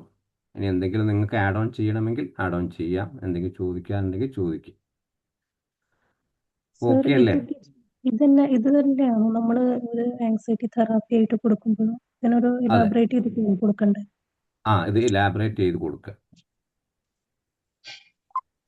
സർ ഞാൻ ലേറ്റ് കമർ ആണ്. എനിക്ക് ആ മൈക്രോവിൻ ഒന്ന് പറഞ്ഞു തന്നിട്ടുള്ളൂ. ഈ മൈക്രോവിൻ എന്ന് പറയുന്നത് നമ്മുടെ ജീവിതത്തിൽ എന്ത് ആങ്സൈറ്റി അല്ല, എന്ത് പ്രവർത്തനമാണ്, നമുക്കൊരു വലിയൊരു ഹൈ ടാസ്ക് ഉണ്ടാവും. അതായത് എനിക്ക് ഇന്ന കാര്യം ചെയ്യണമുണ്ട്, അല്ലെങ്കിൽ വലിയൊരു പ്രവർത്തനത്തിലേക്ക് നമ്മൾ പോവുകയാണ്, അല്ലെങ്കിൽ എനിക്ക് വലിയൊരു ആഗ്രഹമുണ്ട്. ആ ആഗ്രഹങ്ങളിലേക്ക് എത്താൻ വേണ്ടി നമ്മൾ ചെറിയ പടിയിൽ നിന്ന് തുടങ്ങുക എന്നുള്ളതാണ്. അപ്പോൾ നിങ്ങൾക്ക് നാളെ മുതൽ നിങ്ങൾക്ക് ഓടാൻ പോകണം, ഒരു എക്സസൈസ് ചെയ്യാൻ താല്പര്യമുണ്ട്. അപ്പോൾ എപ്പോഴാണ്, അപ്പോൾ നമ്മൾ എന്താണ് അതിന് പ്ലാൻ ചെയ്യണ്ടേ? അപ്പോൾ ആദ്യം എന്തിലാണ് നിങ്ങൾ തുടങ്ങുക? ജസ്റ്റ് രാവിലെ ആണെങ്കിൽ രാവിലെ ഒരു അലാറം 5 മണിക്ക് വെച്ചിട്ട് അലാറം എഴുന്നേൽക്കണം. അപ്പോൾ വീട്ടിലത്തെ ജോലിയൊക്കെ 1 മണിക്കൂർ കൊണ്ട് തീർക്കണം. 6 മണി അങ്ങ് തീർത്ത്, പിന്നെ 6 മണിക്ക് തീർത്ത് അതൊരു ചെറിയ രീതിയിൽ നമ്മൾ തുടങ്ങി വെക്കുക. അത് കഴിഞ്ഞ് 6 മണിക്ക് നമ്മൾ വീട്ടിൽ നിന്ന് പുറത്തിറങ്ങുന്നു. അത് ജസ്റ്റ് ഒന്ന് നടക്കാൻ അരമണിക്കൂറുള്ള ഒരു 10 മിനിറ്റ് നാളെ നടക്കും. ഇതാണ് മൈക്രോവിൻ. എവിടെ നമുക്കൊരു മുമ്പിൽ ഒരു ടാസ്ക്, ഇന്നത് എനിക്ക് ഫ്യൂച്ചറിൽ ചെയ്യാനുണ്ട്, ഇന്നത് നേടാണ്, ഇന്ന എക്സാം പാസ്സാവണം, അതിൽ ഒരു ചെറിയൊരു പടിയായിട്ട് വലിയ ലക്ഷ്യത്തിലേക്ക് എത്തുന്നതിനെയാണ് മൈക്രോവിൻ എന്ന് പറയുന്നത്. ഡയറക്റ്റ് ആയിട്ട് നമ്മൾ അതിലേക്ക് പോകുന്നില്ല, ചെറിയ കാര്യത്തിൽ നിന്ന് തുടങ്ങി വലിയ കാര്യത്തിലേക്ക്, വിജയത്തിലേക്ക് എത്തുക. മൈക്രോവിൻ്റെ മറ്റൊരു പാർട്ടാണ് എക്സ്പോഷർ എന്ന് പറയുന്നത്. എക്സ്പോഷർ തെറാപ്പി, അത് ചെറിയൊരു കാര്യത്തിൽ നിന്നും ആളെ പേടില്ലാത്തൊരു കാര്യത്തിൽ നിന്നും മറ്റൊരിലേക്ക് കൊടുക്കുക. Thank you sir. Thank you very much. Thank you.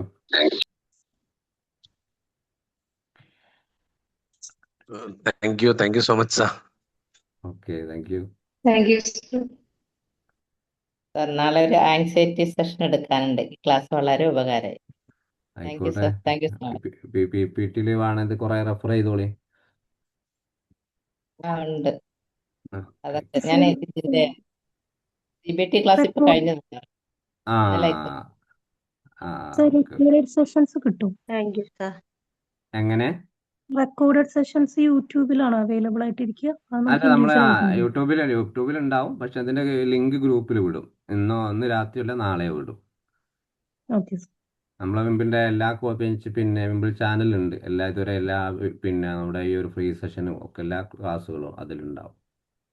Okay sir. Thank you. Thank you thank sir. You. Thank you. എന്താണ് ഹരികുമാർ സാർ, കുറെ ആയല്ലോ കണ്ടിട്ട്, തിരക്കിലായിരുന്നോ? ഞാൻ കൗൺസിലിംഗ് സ്റ്റുഡൻസ് കൗൺസിലിംഗ് കഴിഞ്ഞിട്ട് പിന്നെ കുറച്ച് കാര്യങ്ങളിലൊക്കെ പെട്ടുപോയി. അതുകൊണ്ട് പിന്നെ അതെ. ഓക്കെ, ആദ്യം സ്ഥിരം ഒരു പാർട്ടിസിപ്പന്റ് ആയിരുന്നു, കുറെ കണ്ടത്. ആദ്യം സ്ഥിരമായിട്ട് കാണലുണ്ടായിരുന്നു പറയാം. അതെ, നമ്മൾ ആ ക്ലാസ്സിലേക്ക് ആയിട്ടുണ്ടായിരുന്നു. മറ്റേ കൗൺസിലിംഗ്, സ്റ്റുഡൻസ് കൗൺസിലിംഗ് ഒക്കെ ഉണ്ടായിരുന്നില്ലേ? അതാണ് ഞാൻ ആദ്യം വന്നത്. ഓക്കെ. സർ ഒരു എനിവേ ഡൗട്ട് ചോദിച്ചോട്ടെ ആ നമ്മളെ ചോദിച്ചോളൂ. ഇന്നത്തെ ക്ലാസ്സിന്റെ റിലേറ്റഡ് അല്ല, പക്ഷെ ഞാൻ ഉം. കാര്യം ചോദിച്ചോട്ടെ. നമ്മൾ സ്പെഷ്യലൈസ് ചെയ്യില്ലേ, അപ്പോൾ നമ്മൾ ക്ലിനിക്കല്, കൗൺസിലിംഗ്, ഓർഗനൈസേഷണൽ, ചൈൽഡ് ഉം. അങ്ങനെയൊക്കെ വരുമല്ലോ. അതിൽ ആ അപ്ലൈഡ് സൈക്കോളജി എന്ന് പറയുന്നത് എന്താ ഈ ഡിഫറൻസ് വരുന്നത്? അപ്ലൈഡ് സൈക്കോളജി എന്ന് പറയുമ്പോൾ അതിലെല്ലാം വരും. ക്ലിനിക്കലും വരും, കൗൺസിലിങ്ങും വരും. അതിനാണ് അപ്ലൈഡ് സൈക്കോളജി. അതിൽ ചിലപ്പോൾ നമ്മൾ എല്ലാ ഡീറ്റെയിൽസ് അപ്ലൈഡ് സൈക്കോളജിയിൽ എന്ന് പറഞ്ഞാൽ നമ്മുടെ നമ്മുടെ അനാറ്റമി ഓഫ് ബോഡി എന്ന് പറയാല്ലേ, നമ്മുടെ ശരീരത്തെക്കുറിച്ച് പൂർണ്ണമായിട്ട് പഠിക്കുന്നത് പോലെ സൈക്കോളജിയിൽ പറഞ്ഞ ക്ലിനിക്കൽ ലെവലും കുറേ ഡിസോർഡറെ കുറിച്ച് പഠിക്കും, കൗൺസിലിംഗ് ഇൻ്റർവെൻഷനെ കുറിച്ച് പഠിക്കും, എല്ലാം അതിൽ വരും അപ്ലൈഡ് സൈക്കോളജിയിൽ. അതിൽ പോസിറ്റീവ് സൈക്കോളജി വരും, എല്ലാം വരും. അതേ സമയത്ത് ക്ലിനിക്കലിലേക്ക് മാത്രം നിങ്ങൾ പോവുകയാണെങ്കിൽ കൂടുതലായിട്ടും DSM അതേപോലെ ICD-10 ഇൻ്റർവെൻഷനും കാര്യങ്ങളൊക്കെ വെച്ചിട്ടായിരിക്കും, ഡിസോർഡറും കാര്യങ്ങളൊക്കെ വെച്ചിട്ടായിരിക്കും പോവുക. അപ്പോൾ അതേസമയത്ത് ഈ ഒരു കൗൺസിലിംഗ് സെഷനിലേക്ക് പോകുകയാണെങ്കിൽ ഈ ഒരു ഡിസോർഡറിനെ കുറിച്ചിട്ടുള്ള ഇൻ്റർവെൻഷൻ ഏത് രീതിയിൽ തെറാപ്യൂട്ടിക് ബേസ് ആയി സൈക്കോ തെറാപ്പികൾ അങ്ങനത്തെ റിലേറ്റഡ് ആയിട്ടൊക്കെ ആയിരിക്കും വരിക. പിന്നെ പ്രത്യേകിച്ചും ഒരു കൺഫ്യൂഷൻ വരിക, നമ്മുടെ MA PC സൈക്കോളജി, ഇഗ്നോ എടുക്കുന്നവർക്ക് ഒരു കൺഫ്യൂഷൻ ഏതെടുക്കണം എന്നുള്ളത്. ഞാൻ ഒരിക്കലും ഒരു ക്ലിനിക്ക് റെഫർ ചെയ്യാറില്ല, കൗൺസിലിംഗ് ആണ് ഏറ്റവും ബെറ്റർ. കാരണം നമ്മൾ ആ ക്ലിനിക്കിൽ ആ ഒരു ടോപ്പിക് എടുക്കുന്ന സമയത്ത് ഒരുപാട് ഡിസോർഡറുകൾ പഠിച്ചിട്ട് കുറച്ച് ഇൻ്റർവെൻഷൻ കുറച്ചേ കിട്ടും. അതേ സമയത്ത് നമ്മൾ കൗൺസിലിംഗ് എടുക്കുന്ന ആളുകൾക്ക് ഈ പറഞ്ഞിട്ട് എല്ലാ ഡിസോർഡറും അതിൽ വിശദമായിട്ട് വന്നില്ലെങ്കിൽ പോലും ഇൻ്റർവെൻഷൻ കറക്റ്റായിട്ട് നമുക്ക് കിട്ടുന്നുണ്ട്, എന്തൊക്കെ അസസ്മെൻറ്റ് കിട്ടുന്നുണ്ട്, പൂർണ്ണമായിട്ട് അവയർനെസ് നമുക്ക് ഉണ്ടാകും. ഞാൻ ഓൾറെഡി MA PC ക്ലാസ് എടുക്കുന്ന ഒരാൾ കൂടിയാണ്, ട്യൂഷന് പോലെ എടുത്തു കൊടുക്കാറുണ്ട്. പക്ഷേ എനിക്കത് കിട്ടിയിട്ടുള്ളത് ഒന്നുകൂടി ക്ലിനിക്കിനെ കുറച്ച് ബെറ്റർ കൗൺസിലിങ്ങിനാണ് എടുക്കുന്നത്, നല്ലതാണ്. ഞാൻ അങ്ങനെയാണ് കുട്ടികൾ പറഞ്ഞു, നിങ്ങൾ എടുക്കാൻ പറ്റുന്നെങ്കിൽ കൗൺസിലിംഗ് എടുത്തോളൂ എന്നുള്ളത്. അപ്പം നമുക്ക് ഓക്കെ, എല്ലാത്തിനെയും പറ്റി ഞാനൊരു ഐഡിയ അവിടെ കിട്ടും. ഓപ്ഷൻസ് ഒരുക്കി തന്നതില് ആ അതിലിങ്ങനെ ക്ലിനിക്കല്, ആ ക്രിമിനൽ, ചൈൽഡ്, ഓർഗനൈസേഷണൽ, കൗൺസിലിംഗ്, അതില് വേറൊരെണ്ണമായിട്ടാണ് അപ്ലൈഡ് കൊടുത്തിരിക്കുന്നത് കണ്ടത്. ആ അതായിരുന്നു ഡൗട്ട് വന്നത്. ആ അപ്പോൾ നിങ്ങൾ അതൊരു ഏതെങ്ങനെയാണ്, PG ലെവലാണോ അല്ലെങ്കിൽ PG കഴിഞ്ഞിട്ടുള്ളതാണോ? PG ലെവലിലാണ് അവർ ചോദിക്കുന്നത്. PG ലെവലിലാണെങ്കിൽ ചൈൽഡിലൊക്കെ നിങ്ങൾക്ക് അങ്ങനെ ഒരു PG ലെവൽ നമുക്കൊരു സ്പെഷ്യൽ എഡ്യൂക്കേഷനിലൊക്കെ അല്ല പോവാം. അപ്പോൾ ഈ ഒരു ക്ലിനിക്കൽ കൗൺസിലിംഗ് അപ്ലൈഡ് ഒക്കെ അതൊരു PG ലെവലിലാണ് വരിക. ഇതെന്താ ഈ ചൈൽഡൊക്കെ ഒരു എന്ത് ബേസ്, യൂണിവേഴ്സിറ്റി ബേസ് ആയിട്ടാണോ അല്ലെങ്കിൽ ഒരു ഇൻസ്റ്റിറ്റ്യൂഷൻ ബേസ് ആണോ?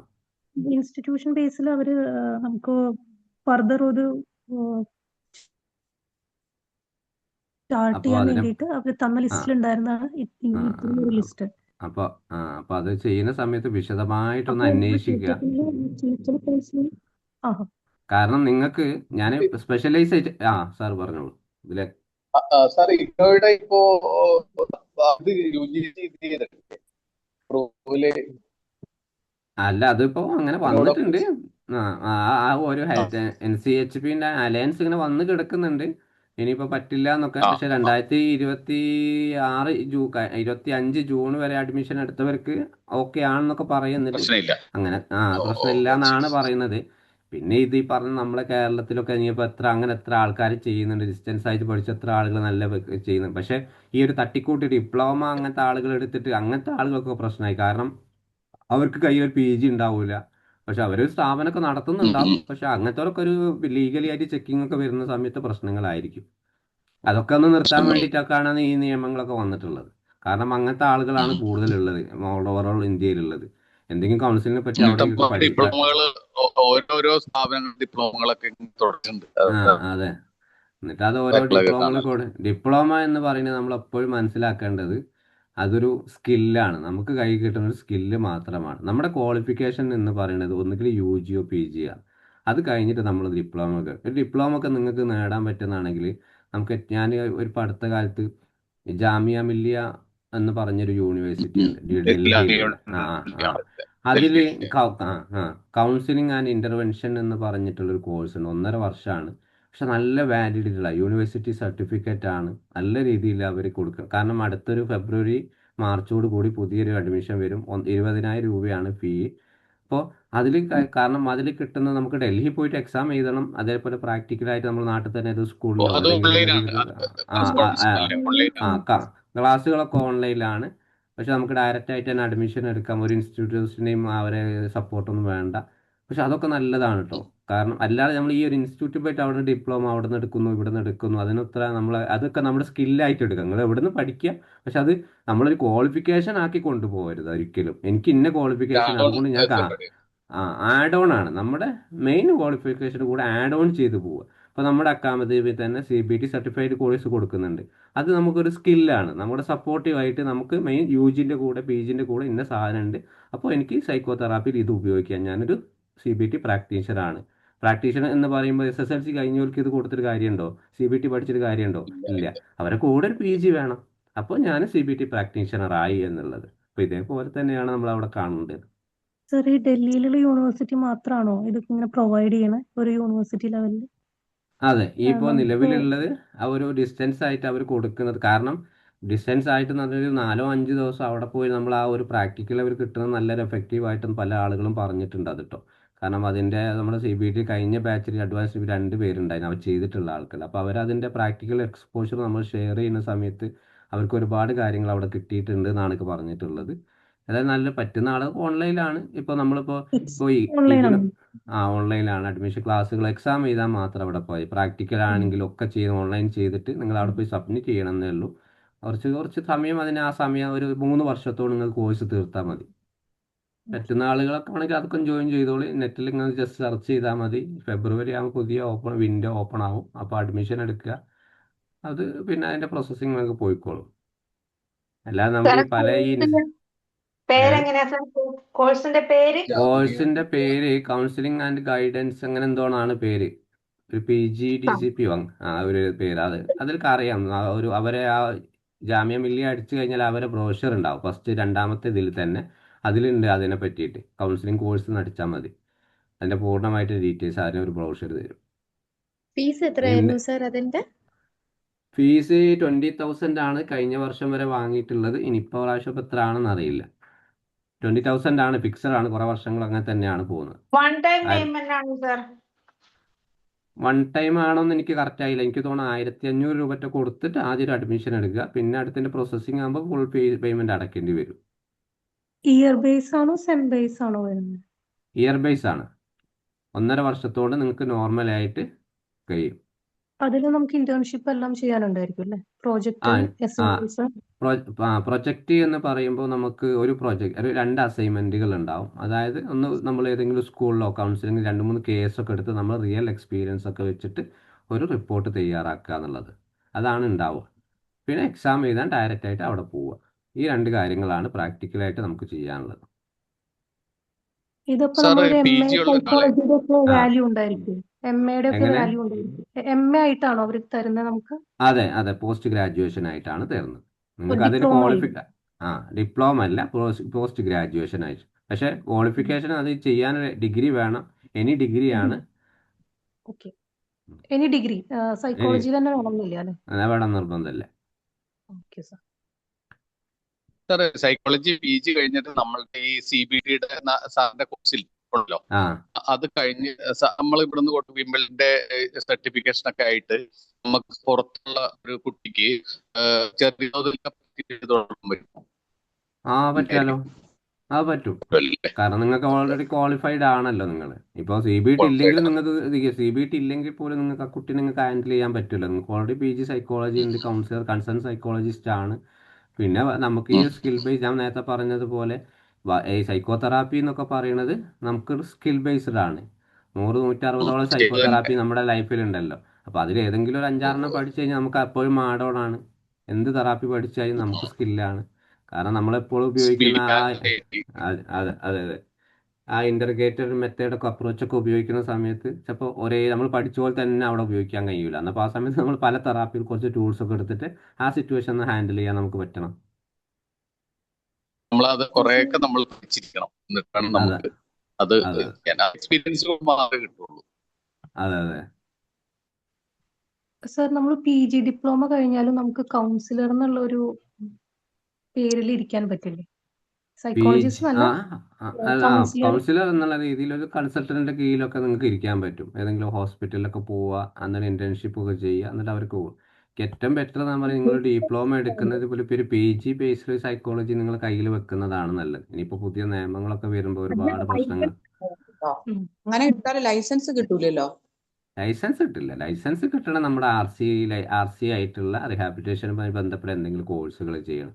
ഇപ്പോൾ അത് ക്ലിനിക്കലിന് മാത്രമേ ലൈസൻസ് വേണ്ടൂ. അത് ക്ലിനിക്കൽ മാത്രം. ഒന്ന് ഇപ്പോൾ എംഫിൽ ഇപ്പോൾ തൽക്കാലം നിർത്തിയത് കൊണ്ട് ഇൻഫിലിൻ്റെ മറ്റൊരു ഭാഗമായിട്ട് MA ക്ലിനിക്കൽ സൈക്കോളജി എന്ന് പറയുന്ന പുതിയൊരു വന്നിട്ടുണ്ട്. അത് പിന്നെ MA ക്ലിനിക്കൽ സൈക്കോളജി എൻഹാൻസ് കൊടുക്കുന്നുണ്ട്, അമിറ്റി യൂണിവേഴ്സിറ്റി കൊടുക്കുന്നുണ്ട്. അതൊക്കെ റെഗുലറായിട്ട് ചെയ്യേണ്ടതാണ്. ആദ്യം എൻട്രൻസ് എക്സാം എഴുതണം. അത് എഴുതണമെങ്കിൽ തന്നെ നിങ്ങൾക്ക് ഡിഗ്രി റെഗുലറായിട്ട് പാസ്സായിട്ടുള്ള അല്ലെങ്കിൽ PG റെഗുലറായിട്ട് പാസ്സായിട്ടുള്ള ക്വാളിഫിക്കേഷനാണ് അതിലുള്ളത്. അതിൽ ഡിസ്റ്റൻസ് ഇപ്പം നിലവിൽ അത് പറയുന്നില്ല എങ്കിൽ പോലും മറ്റ് ഏതെങ്കിലും അതെ സീറ്റ് വളരെ എൻഹാൻസിലൊക്കെയാണ്. കോഴിക്കോടൊക്കെ ആണെങ്കിൽ 8 സീറ്റ് 9 സീറ്റൊക്കെ ഉണ്ടാവും. പിന്നെ അമിത് യൂണിവേഴ്സിറ്റിയിലാണ് 25-30 സീറ്റുകളൊക്കെ കൊടുക്കുന്നത്. കാരണം അവരെ എൻട്രൻസ് എക്സാം വളരെ ടഫാണ്. ഫീസും അതിനാണ്, ഭയങ്കര ഫീസാണ്. സർ, നമ്മൾ MA സൈക്കോളജി ഇഗ്നോന്റെ കഴിഞ്ഞാൽ നമുക്ക് കൺസൾട്ടന്റ് സൈക്കോളജിസ്റ്റ് വെക്കാൻ പറ്റും? വെക്കാം, അതിനെന്താ പ്രശ്നം? നിങ്ങൾ PG കഴിഞ്ഞു, ക്വാളിഫൈഡ് ആണ്. ബോർഡ് വെക്കണം. ക്ലിനിക്കിൽ ചെയ്യുമ്പോൾ മാത്രമല്ലേ സാറേ നൂലാമല്ലുള്ളൂ. ഇപ്പൊ ഈ നമുക്ക് കൗൺസിലിംഗിലേക്ക് തിരിയാലോ. കൗൺസിലിംഗ് തിരിയാം. നിങ്ങൾ ക്ലിനിക്കൽ ബേസിലേക്ക് ഒരിക്കലും പോകാൻ പാടില്ല. കാരണം ഒരു പേഴ്സണാലിറ്റി ഡിസോർഡറുകൾ അസസ്മെന്റ് ചെയ്യുക, അങ്ങനത്തെ കാര്യങ്ങളും പറയാം. നമ്മൾ മെഡിസിൻ എഴുതുക, അതൊന്നും നമുക്ക് അവിടെ പറ്റില്ല. ക്ലിനിക്കൽ ലെവലിലേക്ക് ഒരിക്കലും പോകും. ഇൻഡിപെൻഡന്റ് ആയിട്ട് നിങ്ങൾ കുറച്ച് സൈക്കോതെറാപ്പി കുറച്ച് കാര്യങ്ങളൊക്കെ പഠിച്ചിട്ട് ഒരു കൗൺസിലിംഗ് സെന്റർ ആയിട്ട് പോലെ നിങ്ങൾക്ക് കൊടുക്കും അവിടെ. പിന്നെ നമുക്ക് ഈ ഒരു ചില ആളുകൾ ഉണ്ടാവും MA ഫസ്റ്റ് ഇയർ തുടങ്ങുന്ന സമയത്ത് തന്നെ കൺസൾട്ടന്റ് സൈക്കോളജി എന്ന് പറഞ്ഞിട്ട് ബോർഡൊക്കെ വെച്ചിട്ട് MA MBA BCA ഈ ഇംഗ്ലീഷ് അക്ഷരമാലകൾ മൊത്തം അതിലുണ്ടാവും. അങ്ങനെയൊന്നും വേണ്ട. നമുക്ക് നാട്ടുകാരെ അറിയിക്കണം ആവശ്യമൊന്നുമില്ലല്ലോ. ബോർഡ് ഇല്ലെങ്കിൽ നമുക്ക് അവിടെ വിജയിച്ചൂടെ? നമ്മളൊരിക്കലും നമ്മുടെ ആ ഒരു സൈൻ ബോർഡ് അല്ലല്ലോ നമ്മൾ തീരുമാനിക്കുന്നത്. നമ്മുടെ ക്വാളിറ്റിയാണ്. നമുക്ക് എന്താണ് സ്കില്ലുള്ളത് അത് ആളുകൾക്ക് കൊടുക്കുക എന്നുള്ളതാണ്. നിങ്ങളിപ്പോൾ ഒരു ബോർഡ് വെച്ചിട്ടില്ലെങ്കിലും നിങ്ങൾ നല്ലൊരു ക്ലയൻറ്റ് നിങ്ങൾ നല്ല രീതിയിൽ അറ്റൻഡ് ചെയ്തിട്ടുണ്ടെങ്കിൽ ആ ക്ലയൻറ്റ് ചിലപ്പോൾ ഒരൊറ്റ അയാൾ മതിയാവും നിങ്ങളെ ജീവിതം തന്നെ മാറ്റി മറിക്കാൻ വേണ്ടിയിട്ട്. അയാൾ നിങ്ങളെ നാട്ടിലേക്ക് മറ്റുള്ള എല്ലാ പ്ലാറ്റ്ഫോമിലേക്കും അയാൾ എത്തിച്ചോളും. അയാൾക്ക് നല്ലൊരു സക്സസീവ് ആയിട്ടുള്ള റിസൾട്ട് നിങ്ങൾ ഉണ്ടാക്കി കൊടുത്തു കഴിഞ്ഞാൽ അയാൾ മറ്റുള്ള ആളുകൾ ഇന്ന ആളടുത്ത് പോയിക്കോട്ടോ. അയാൾക്ക് ചിലപ്പോൾ അയാളുടെ നമ്പറൊന്നും എനിക്കറിയില്ല, പക്ഷെ ഇന്ന സ്ഥലത്താണെന്നുള്ളത് നമ്മളൊരു ഡോക്ടറെ അടുത്ത് പറയാറില്ലേ, ആ ഡോക്ടറിന് എന്തെങ്കിലും അസുഖം മാറിക്കഴിഞ്ഞാൽ ആ ഡോക്ടറെ അടുത്ത് പോയിക്കോട്ടോ, മരുന്നൊന്നും അധികം എഴുതി തരൂല, പക്ഷെ അയാളുടെ അടുത്ത് പോയാൽ മതി നമ്മൾ ഓക്കെ ആയി കിട്ടുമെന്നുള്ള ആ ഒരു ഇതിലേക്ക് നമുക്ക് ആ ഡോക്ടറെ പേരോ കറക്റ്റായിട്ട് സൈൻ ബോർഡ് ഒന്നും അറിയില്ല എങ്കിൽ പോലും നമ്മളടുത്ത് ആളുകൾ എപ്പോഴും എത്തുന്നത്. അതേപോലെ നമ്മൾ അങ്ങോട്ട് പോകുക തന്നെ. നമ്മളെ നോളേജ് ആളുകൾക്ക് കൊടുക്കുക. ഞാൻ ഇന്നത് മാത്രമേ പഠിച്ചിട്ടുള്ളൂ, ഇന്നത് മാത്രമേ കൊടുക്കൂ, അല്ലെങ്കിൽ എന്നെ നമ്മൾ പഠിച്ചൊന്നും ആർക്കും ഷെയർ ചെയ്യൂല. ഈ ഒരു ചിന്താഗതിയൊക്കെ ആയിട്ട് പോകുന്ന സമയത്ത് നമ്മൾ എവിടെ എത്തില്ല. നമ്മൾ എന്ത് പഠിച്ചിട്ടുള്ളൂ അതേപോലെ മറ്റുള്ള ആൾക്ക് കൊടുക്കുക എന്നുള്ള ആ ഒരു മെൻറ്റാലിറ്റി ഉണ്ടെങ്കിൽ നമ്മൾ എവിടെയും രക്ഷപ്പെടും. അപ്പോൾ ഇതേപോലെ തന്നെ ഇപ്പോൾ നിങ്ങളിപ്പോൾ വിമ്പിൾ ഒരു കോഴ്സ് എടുത്തു, അല്ലെങ്കിൽ ഞാൻ മറ്റൊരു കോഴ്സ് എടുത്ത് ഇവിടെ കൊടുക്കുകയാണ്, അത് കൊടുക്കണം. ഞാൻ പഠിച്ചത് മറ്റൊരാൾക്ക് കൊടുക്കുകയാണ്, അല്ലെങ്കിൽ ഈ ഒരു PPT എടുത്ത് വേറെ ഗ്രൂപ്പ് ഷെയർ കൊടുക്കാം മറ്റുള്ള ആൾക്ക് പഠിക്കാൻ വേണ്ടിയിട്ടാണ്. എന്തിനാ അതൊക്കെ ചെയ്യാതിരിക്കുന്നത്? ഇത് മറ്റാൾക്ക് കൊടുക്കാൻ പാടില്ല, ഇന്നത് കൊടുക്കാൻ പാടില്ല. അതുകൊണ്ട് തന്നെയാണ് നമ്മൾ വിമ്പിളിൽ ഏറ്റവും കൂടുതൽ ആളുകൾ വരുന്നത്.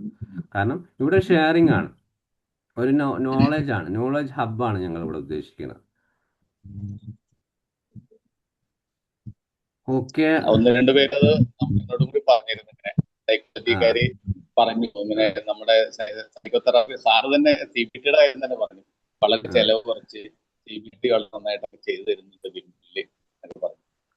അതെ അല്ല നമുക്ക് കാരണം ഞാൻ CBT പഠിച്ചിട്ടുള്ളത് എനിക്ക് തോന്നുന്നു 3-4 ലക്ഷം രൂപ അതിൻ്റെ പോയിക്കാണ്. കാരണം അത് വെച്ചിട്ട് ഞാൻ നിങ്ങളുടെ അടുത്ത് ആ ഫീസ് വെച്ച് നിങ്ങളുടെ അടുത്ത് വാങ്ങാൻ പറ്റുമോ? ഞാനിങ്ങനെയൊക്കെ പഠിച്ചത് അതപ്പോൾ ചെയ്യാൻ പറ്റുമോ? അത് പറ്റില്ലല്ലോ. അപ്പോൾ ആ പറഞ്ഞിട്ട് കണ്ടന്റ് തന്നെ മറ്റുള്ള കാരണം എനിക്ക് നമ്മളിപ്പോൾ എപ്പോഴും പറയും, എനിക്ക് ആ സമയത്ത് പഠിക്കണം എന്നൊരാഗ്രഹം ഉണ്ടായിരുന്നു. ഞാനപ്പോൾ ആ ക്യാഷ് മുടക്കി. അപ്പോൾ ഇങ്ങനെ ഒരുപാട് ആളുകളിലേക്ക് നമുക്ക് ഇതെത്തുമ്പോൾ കുറച്ചുകൂടി നമുക്കത് കുറച്ച് റിലാക്സ് ആയി കുറച്ചുകൂടി കുറഞ്ഞുകൂടി ഡീപ്പിലേക്ക് അത് വരാൻ പറ്റും എന്നുള്ള ഒരു ഇതിലേക്ക് വന്നു. പിന്നെ CBT അത് പ്രാക്ടിക്കലായിട്ട് കൊടുക്കുന്ന സമയത്ത് ഇപ്പോൾ നാട്ടിലൊക്കെ ആണെങ്കിൽ ചെന്നൈയിൽ ആനന്ദം എന്ന് പറഞ്ഞിട്ടൊരു ഇൻസ്റ്റിറ്റ്യൂട്ടുണ്ട്. ഞാൻ അവിടെ നിന്ന് തന്നെ 6 മാസം അതിൻ്റെ പ്രാക്ടിക്കലായിട്ട് എനിക്ക് കിട്ടിയത്. 1.5 വർഷത്തോളം ആ ഒരു ടീമിൻ്റെ കൂടെ ഉണ്ടായിരുന്നു.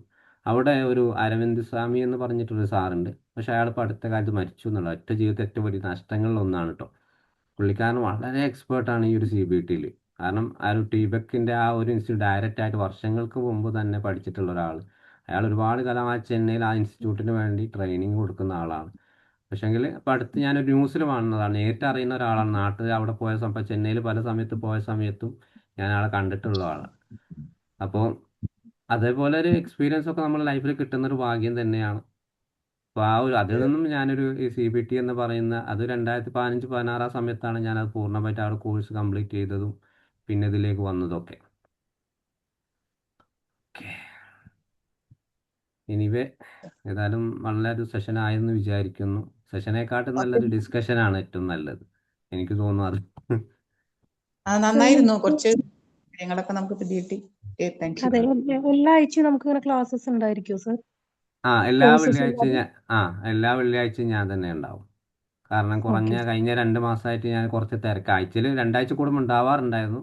പക്ഷെ എനിക്ക് കുറച്ച് തിരക്കായത് കൊണ്ട് ചെറിയൊരു പ്രശ്നം ഉണ്ടായി മാറ്റി വെച്ചു. ഇപ്പോൾ എല്ലാ വെള്ളിയാഴ്ചയും ഞാൻ തന്നെ ഉണ്ടാവും. ഈ ഒരു സമയത്ത് 1 മണിക്കൂറോ 1.5 മണിക്കൂറോ നമുക്ക് ഇരിക്കാം, എന്തെങ്കിലും ടോപ്പിക്കൊക്കെ ആയിട്ട് വരാം. ഞങ്ങൾക്ക് സജഷൻസ് അയക്കാൻ പറ്റുമോ ടോപ്പിക്സിനെ കുറിച്ചിട്ട്? അതിനെന്താ, നിങ്ങൾ പറയുന്നത് നമുക്ക് അറിയുന്ന അത് കുറച്ചുകൂടി PPT ഒക്കെ ഉണ്ടായിട്ട് നമ്മൾ അയച്ചെടുക്കുന്നതിന് പ്രശ്നങ്ങളൊന്നുമില്ല. നിങ്ങൾക്ക് സജഷൻസ് പറയാം. അതാണല്ലോ നോളജ് ഹബ്ബ്. ഞാൻ പറയുന്നത് മാത്രം നിങ്ങൾ കേൾക്കുക എന്നുള്ളതല്ലല്ലോ. നിങ്ങൾ പറയുന്നത് ഞാനും കേൾക്കുക, നിങ്ങൾക്കുള്ള സജഷൻസ് സ്വീകരിക്കുക, അറിയാൻ പറ്റുന്നതാണ് പറഞ്ഞു തരിക, അറിയില്ലെങ്കിൽ നോക്കിയിട്ട് പറഞ്ഞു തരിക എന്നറിയാം. അതവിടെ പിന്നെ പറഞ്ഞത് നിങ്ങൾ പറയുന്നതൊന്നും എനിക്ക് എടുക്കാൻ പറ്റില്ല, അങ്ങനെ പറയാൻ പറ്റില്ലല്ലോ. നിങ്ങൾക്ക് എന്ത് ഓപ്ഷൻ വേണമെങ്കിലും ഇവിടെ പറയാം. വളരെ ഇൻഫോർമേറ്റീവ് ഫസ്റ്റ് സെഷൻ ആണ്. ഓക്കെ. എങ്ങനെ സാറേ, ഈ +2 പാസ്സായവർക്ക് സൈക്കോളജി പഠിക്കാനായിട്ട് ഉണ്ടാക്കിയത്? +2 പഠിച്ച് നിങ്ങൾക്ക് ഡിഗ്രി എടുത്തോളൂ, സ്റ്റാർട്ട് ചെയ്തോളൂ. ഈ ഒരു കരിയറിലേക്ക് നിങ്ങൾ തുടങ്ങിക്കോളൂ. ഡിഗ്രിമേ തുടങ്ങിക്കോളൂ. വേറെ 6 മാസം കോഴ്സ് അതൊന്നും പോകണ്ട. നിങ്ങൾക്ക് പഠിക്കാൻ താല്പര്യം 3 വർഷം എന്ന് പറയുന്നത് കണ്ണ് ചെമ്പും പോലെ അങ്ങ് പോയിക്കോളും. അത് കഴിഞ്ഞിട്ട് നിങ്ങൾക്ക് ഒരു PA കൂടെ തന്നെ സൈക്കോളജി റിലേറ്റഡ് അതിൻ്റെ കൂടെ പറ്റുന്ന താൽക്കാലിക പെട്ടെന്നൊരു ജോബാണ് നിങ്ങൾക്ക് വേണ്ടമെങ്കിൽ ഒരു ലേണിംഗ് ഡിസോർഡർ അല്ലെങ്കിൽ ലേണിംഗ് ഡിസേബിലിറ്റി ഒരു 6 മാസം ഡിപ്ലോമ ഇതിൻ്റെ കൂടെ ആഡ് ഓൺ ചെയ്യുക. 5000 6,000 ഫീസ് വരുന്ന ഒരുപാട് ഇൻസ്റ്റിറ്റ്യൂട്ട് ഉണ്ട്, നല്ല സർട്ടിഫിക്കറ്റ്. അങ്ങനെ അതിൻ്റെ കൂടെ തന്നെ വിംബിൾ അക്കാദമി തന്നെ നമ്മുടെ വർഷ മാമിൻ്റെ കോഴ്സ് കൊടുത്ത് ഒരുപാട് ആളുകൾ ജോലിക്ക് കയറിയിട്ടുണ്ട്. അത് വേണം അതെടുക്കാം. ഇനിയിപ്പോൾ മറ്റുള്ള തരത്തിൽ വേണമെങ്കിൽ അതും ഞാൻ റെഫർ ചെയ്ത് തരുന്നുണ്ട്. അതിൻ്റെ കൂടെ തന്നെ നിങ്ങൾ ഡിഗ്രി പഠിച്ചുകൊണ്ട് ഏത് കോഴ്സ് ഇപ്പൊ പറഞ്ഞേ? നെറ്റ് ഒന്ന് സ്ലോ ആയി പോയി. ലേണിംഗ് ഡിസേബിലിറ്റി ഒരു കോഴ്സ് ഉണ്ട്, LDൻ്റെ കോഴ്സ്. അത് കഴിഞ്ഞ് നമ്മൾ സ്കൂളുകളിലും ഒക്കെ നമുക്ക് മറ്റുള്ള സൈക്കോളജിസ്റ്റിൻ്റെ കൂടെ പോവാം. പിന്നെ LD സ്പെഷ്യലിസ്റ്റ്, എഡ്യൂക്കേഷൻ സ്പെഷ്യലിസ്റ്റ് നമുക്ക് ബോർഡ് വെച്ചില്ലെങ്കിലും നമുക്ക് റെമഡിയേഷൻ സെൻറ്റർ എന്ന് പറഞ്ഞിട്ട് സ്വന്തമായിട്ട് തുടങ്ങാം. കുട്ടികൾക്ക് പഠിപ്പിക്കുക എന്നുള്ളത്, അതിൻ്റെ കൂടെ ചെറിയ രീതിയിൽ ആ കുട്ടികളുടെ പ്രശ്നങ്ങൾ മനസ്സിലാക്കി എങ്ങനെയാണ് ഇത് മനസ്സിലാക്കി കുട്ടികളെ ആ ഒരു ലേണിംഗ് ഡിസോർഡർ മനസ്സിലാക്കി കുട്ടി പാരന്റിന് പറഞ്ഞ് മനസ്സിലാക്കി കൗൺസിലിങ്ങിലേക്ക് പോകരുത്, പക്ഷെ ആ ലേണിംഗ് ഡിസോർഡർ കുട്ടികൾക്ക് പൂർണ്ണമായിട്ട് പറഞ്ഞു കൊടുക്കുന്ന രീതിയിലേക്ക്. അപ്പോൾ പിന്നെ നമുക്ക് ക്വാളിഫൈഡ് ആണ് സമയത്ത് നമുക്ക് കൗൺസിലിംഗ് കൂടി അവിടെ ചെയ്യാം. പിന്നെ അതിൻ്റെ കൂടെ തന്നെ നിങ്ങൾക്ക് ഒരു കൗൺസിലറെ വെക്കുകയാണെങ്കിൽ ഏറ്റവും ബെറ്റർ അതുമായിരിക്കും.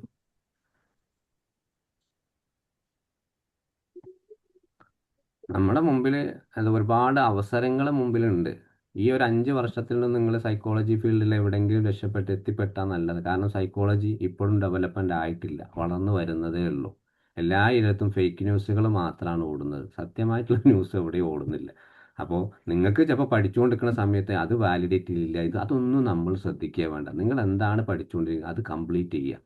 നിങ്ങളെ നോളേജ് അത് സക്സസ്ഫുൾ ആക്കി നിങ്ങളെ നല്ല ജീവിതത്തിലേക്ക് പോകുക. ഇപ്പോൾ ഡിസ്റ്റൻസ് ആയിട്ട് എടുക്കുന്ന ആളുകൾക്കുണ്ട്, കോഴ്സ് ചെയ്യുന്നവർ ഡിസ്റ്റൻസിന് അംഗീകാരമില്ല, പല ന്യൂസുകളും അവിടെ നിന്നൊക്കെ കേൾക്കുന്നത്. നമ്മൾ അത് നോക്കേണ്ട ആവശ്യമില്ല. നേരത്തെ പറഞ്ഞ ആ ഒരു മൈക്രോ വിന്നിലേക്ക് അതിലേക്ക് ഞാൻ എൻ്റെ ടാർഗറ്റിലേക്ക് എത്തും. അത് കഴിഞ്ഞ് ഞാനൊരു ജോലി നേടും. അതാണ് എൻ്റെ ഒരു ടാർഗറ്റ്. അവിടെ വരെ നിങ്ങൾ കാത്തിരിക്കുക എന്നുള്ളതാണ്.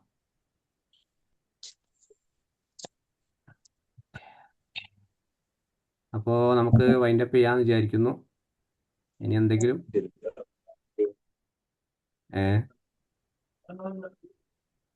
ഓക്കെ.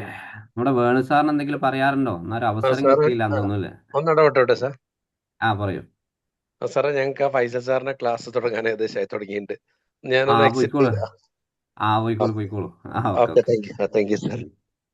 ഓക്കെ, എൻ്റെ അടുത്ത് വിളിച്ച കാരണം ഞാൻ എൻ്റെ അഭിപ്രായം പറയാണ്. സാറിന്റെ ഒരു അഭിപ്രായം, ഒരു സജഷൻ എന്തായാലും ഇവിടെ വേണം. ഞാൻ അതുകൊണ്ടാണ് പേര് വിളിക്കുന്നത്. ഞാൻ ഈ ആങ്സൈറ്റിയെ കുറിച്ചുള്ള ഒരു ഇൻട്രസ്റ്റിംഗ് ഒരു ഇൻസിഡന്റ്. എനിക്കിവിടെ കുറെ ലീഗൽ ബാറ്റിൽസ് അമേരിക്കയിൽ കോടതിയിലൊക്കെ പോയിന്റ് വന്നിട്ടുണ്ട്. അപ്പോൾ ഒരിക്കലും എൻ്റെ വക്കീൽ ഒരു ദിവസം ആ കോടതിയിലെ ഹിയറിങ്ങിന് പോകുന്നതിൻ്റെ അപ്പോഴും എൻ്റെ അടുത്ത് ചോദിച്ചു, ആർ യു ഫീലിംഗ് ആങ്ഷ്യസ്? ഉം. ഞാൻ പറഞ്ഞു little bit. Okay, if you told me that you don't feel anxious then I will feel anxious.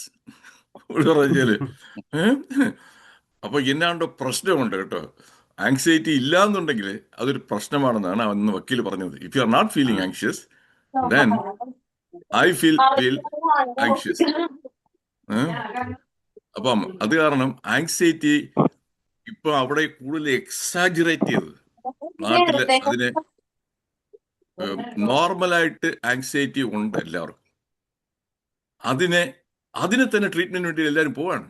സാധാരണ അതെ വരുന്ന ഒരു ആങ്സൈറ്റിയും ഇപ്പം പേടിപ്പിച്ച് ഇപ്പോഴും, അതായത് ഒരു ഉദാഹരണം പറയാം, ബീങ് എ മെഡിക്കൽ ഡോക്ടർ, പനി എന്ന് പറയുന്ന അത് ഒരു സിംറ്റമാണ്. പനി, ആ അതെ പനി വന്നു കഴിഞ്ഞാൽ ഇപ്പോഴും 98% പേരുടെയും പനി ഒന്നും ചെയ്യേണ്ട ഒരു 2-3 ദിവസം, ഞാൻ മെഡിക്കൽ ഡോക്ടറായിട്ട് 50 കൊല്ലമായിട്ട് പ്രാക്ടീസ് ചെയ്യുന്ന മനുഷ്യനാണ് ഞാൻ പറയുന്നത്, ഉം. 2-3 ദിവസം റെസ്റ്റും എടുത്ത് കഞ്ഞിവെള്ളവും കുടിച്ച് ചായയും കുടിച്ച് ഒന്ന് ഇരുന്നാൽ മാത്രം മതി, പനി മാറും. പനി വലിയ പനിയാണ്, അല്ലെങ്കിൽ പുതിയ വേറെ ലക്ഷണങ്ങൾ അതിൻ്റെ കൂടെ ഉണ്ടെങ്കിൽ, വലിയ മുട്ടുവേദന അങ്ങനെയൊക്കെ ഉണ്ടെങ്കിൽ അപ്പോഴും ആശുപത്രി പോകണം. ഇപ്പോഴും അവിടെ നിന്ന് നടക്കുന്നത് പനി എന്ന് പറഞ്ഞാൽ തന്നെ ഉടനെ പേടിച്ച് ഓടി നേരെ ആശുപത്രി പോവാണ്. അതെ പാവം പനി വന്നപ്പോ തന്നെ ഓടുകയാണ്. അല്ല, പനി എത്രത്തോളം നമുക്ക് പേടിയാക്കിയിട്ടുണ്ട്. മലയാളികൾക്കാണ് സാറേ കൂടുതൽ, അത് അല്ല കൂടുതൽ മലയാളികൾക്കാണ് ആ സ്വഭാവം. അല്ല, ഞാൻ പറഞ്ഞു വരുന്ന കംപ്ലീറ്റ് ചെയ്യട്ടെ. അപ്പോൾ പനി തന്നെ അതുപോലെയാണ്. എന്നിട്ട് അവിടെ ചെന്ന് കഴിഞ്ഞാൽ എന്താണ്, ഒരു ഫീവർ പാനൽ എന്ന ടെസ്റ്റ് അമേരിക്കയിൽ നമ്മൾ കേട്ടിട്ട് പോലില്ല. ഇങ്ങനെ ഒരു ഫീവർ പാനൽ, ഒരു ടെസ്റ്റ് എന്നാ പിടിച്ച ഡെങ്കി, ചിക്കൻ ഗുനിയ, കോവിഡ്, മറ്റേത് മങ്കി ഫീവർ, എല്ലാത്തിനായിട്ടൊക്കെ ഒരു 3000-5000 രൂപ കാശ് കറന്ന് പിഴിഞ്ഞെടുക്കും. എന്നിട്ട് എല്ലാ ടെസ്റ്റും നെഗറ്റീവ് ആകുമ്പോൾ രോഗിക്ക് ഒരു അൺഹാപ്പിയാണ്. ഒന്നും ഇല്ലേ, 3000 രൂപ ചെലവാക്കിയില്ലേ. ഉടനെ ഡോക്ടർ ഒരു ആന്റിബയോട്ടിക്, ഒരു ആവശ്യമില്ല, ഒരു ആന്റിബയോട്ടിക് എഴുതി കൊടുക്കും. ഇത് കഴിച്ചേക്കൊന്ന് നമുക്കൊന്ന് ഒരു ഇതായതിനു വേണ്ടിയിട്ട് ആന്റിബയോട്ടിക് കഴിച്ചിട്ട് അതിന്റെ സൈഡ് എഫക്റ്റ് ആയിട്ട് പിന്നെ ആശുപത്രി എത്തും. അതായത് ഒന്നും ആവശ്യമില്ലായിരുന്നു, പിന്നെ ഒരു ഇത് കഴിഞ്ഞ അതാണ്. അതുപോലെയാണ് ഇപ്പോൾ ഈ ആങ്സൈറ്റിയും. ഞാനിപ്പോൾ കഴിഞ്ഞ കുറേ നാളായിട്ട് പല വെബിനാറിലും കാണുന്നത് ആങ്സൈറ്റി. അത് പറഞ്ഞു ആങ്സൈറ്റി ഇല്ലാത്തവർക്ക് ഇപ്പോൾ ആങ്സൈറ്റി ഉണ്ടാക്കുകയാണ്. Okay, that's all what I wanted to share. Thank you. Thank you. Okay, അപ്പോൾ നമുക്ക് ഈ ഒരു സെഷൻ ഇവിടെ കംപ്ലീറ്റ് ചെയ്യാം. അടുത്ത ആഴ്ച കാണാം. Okay, thank you. Good night.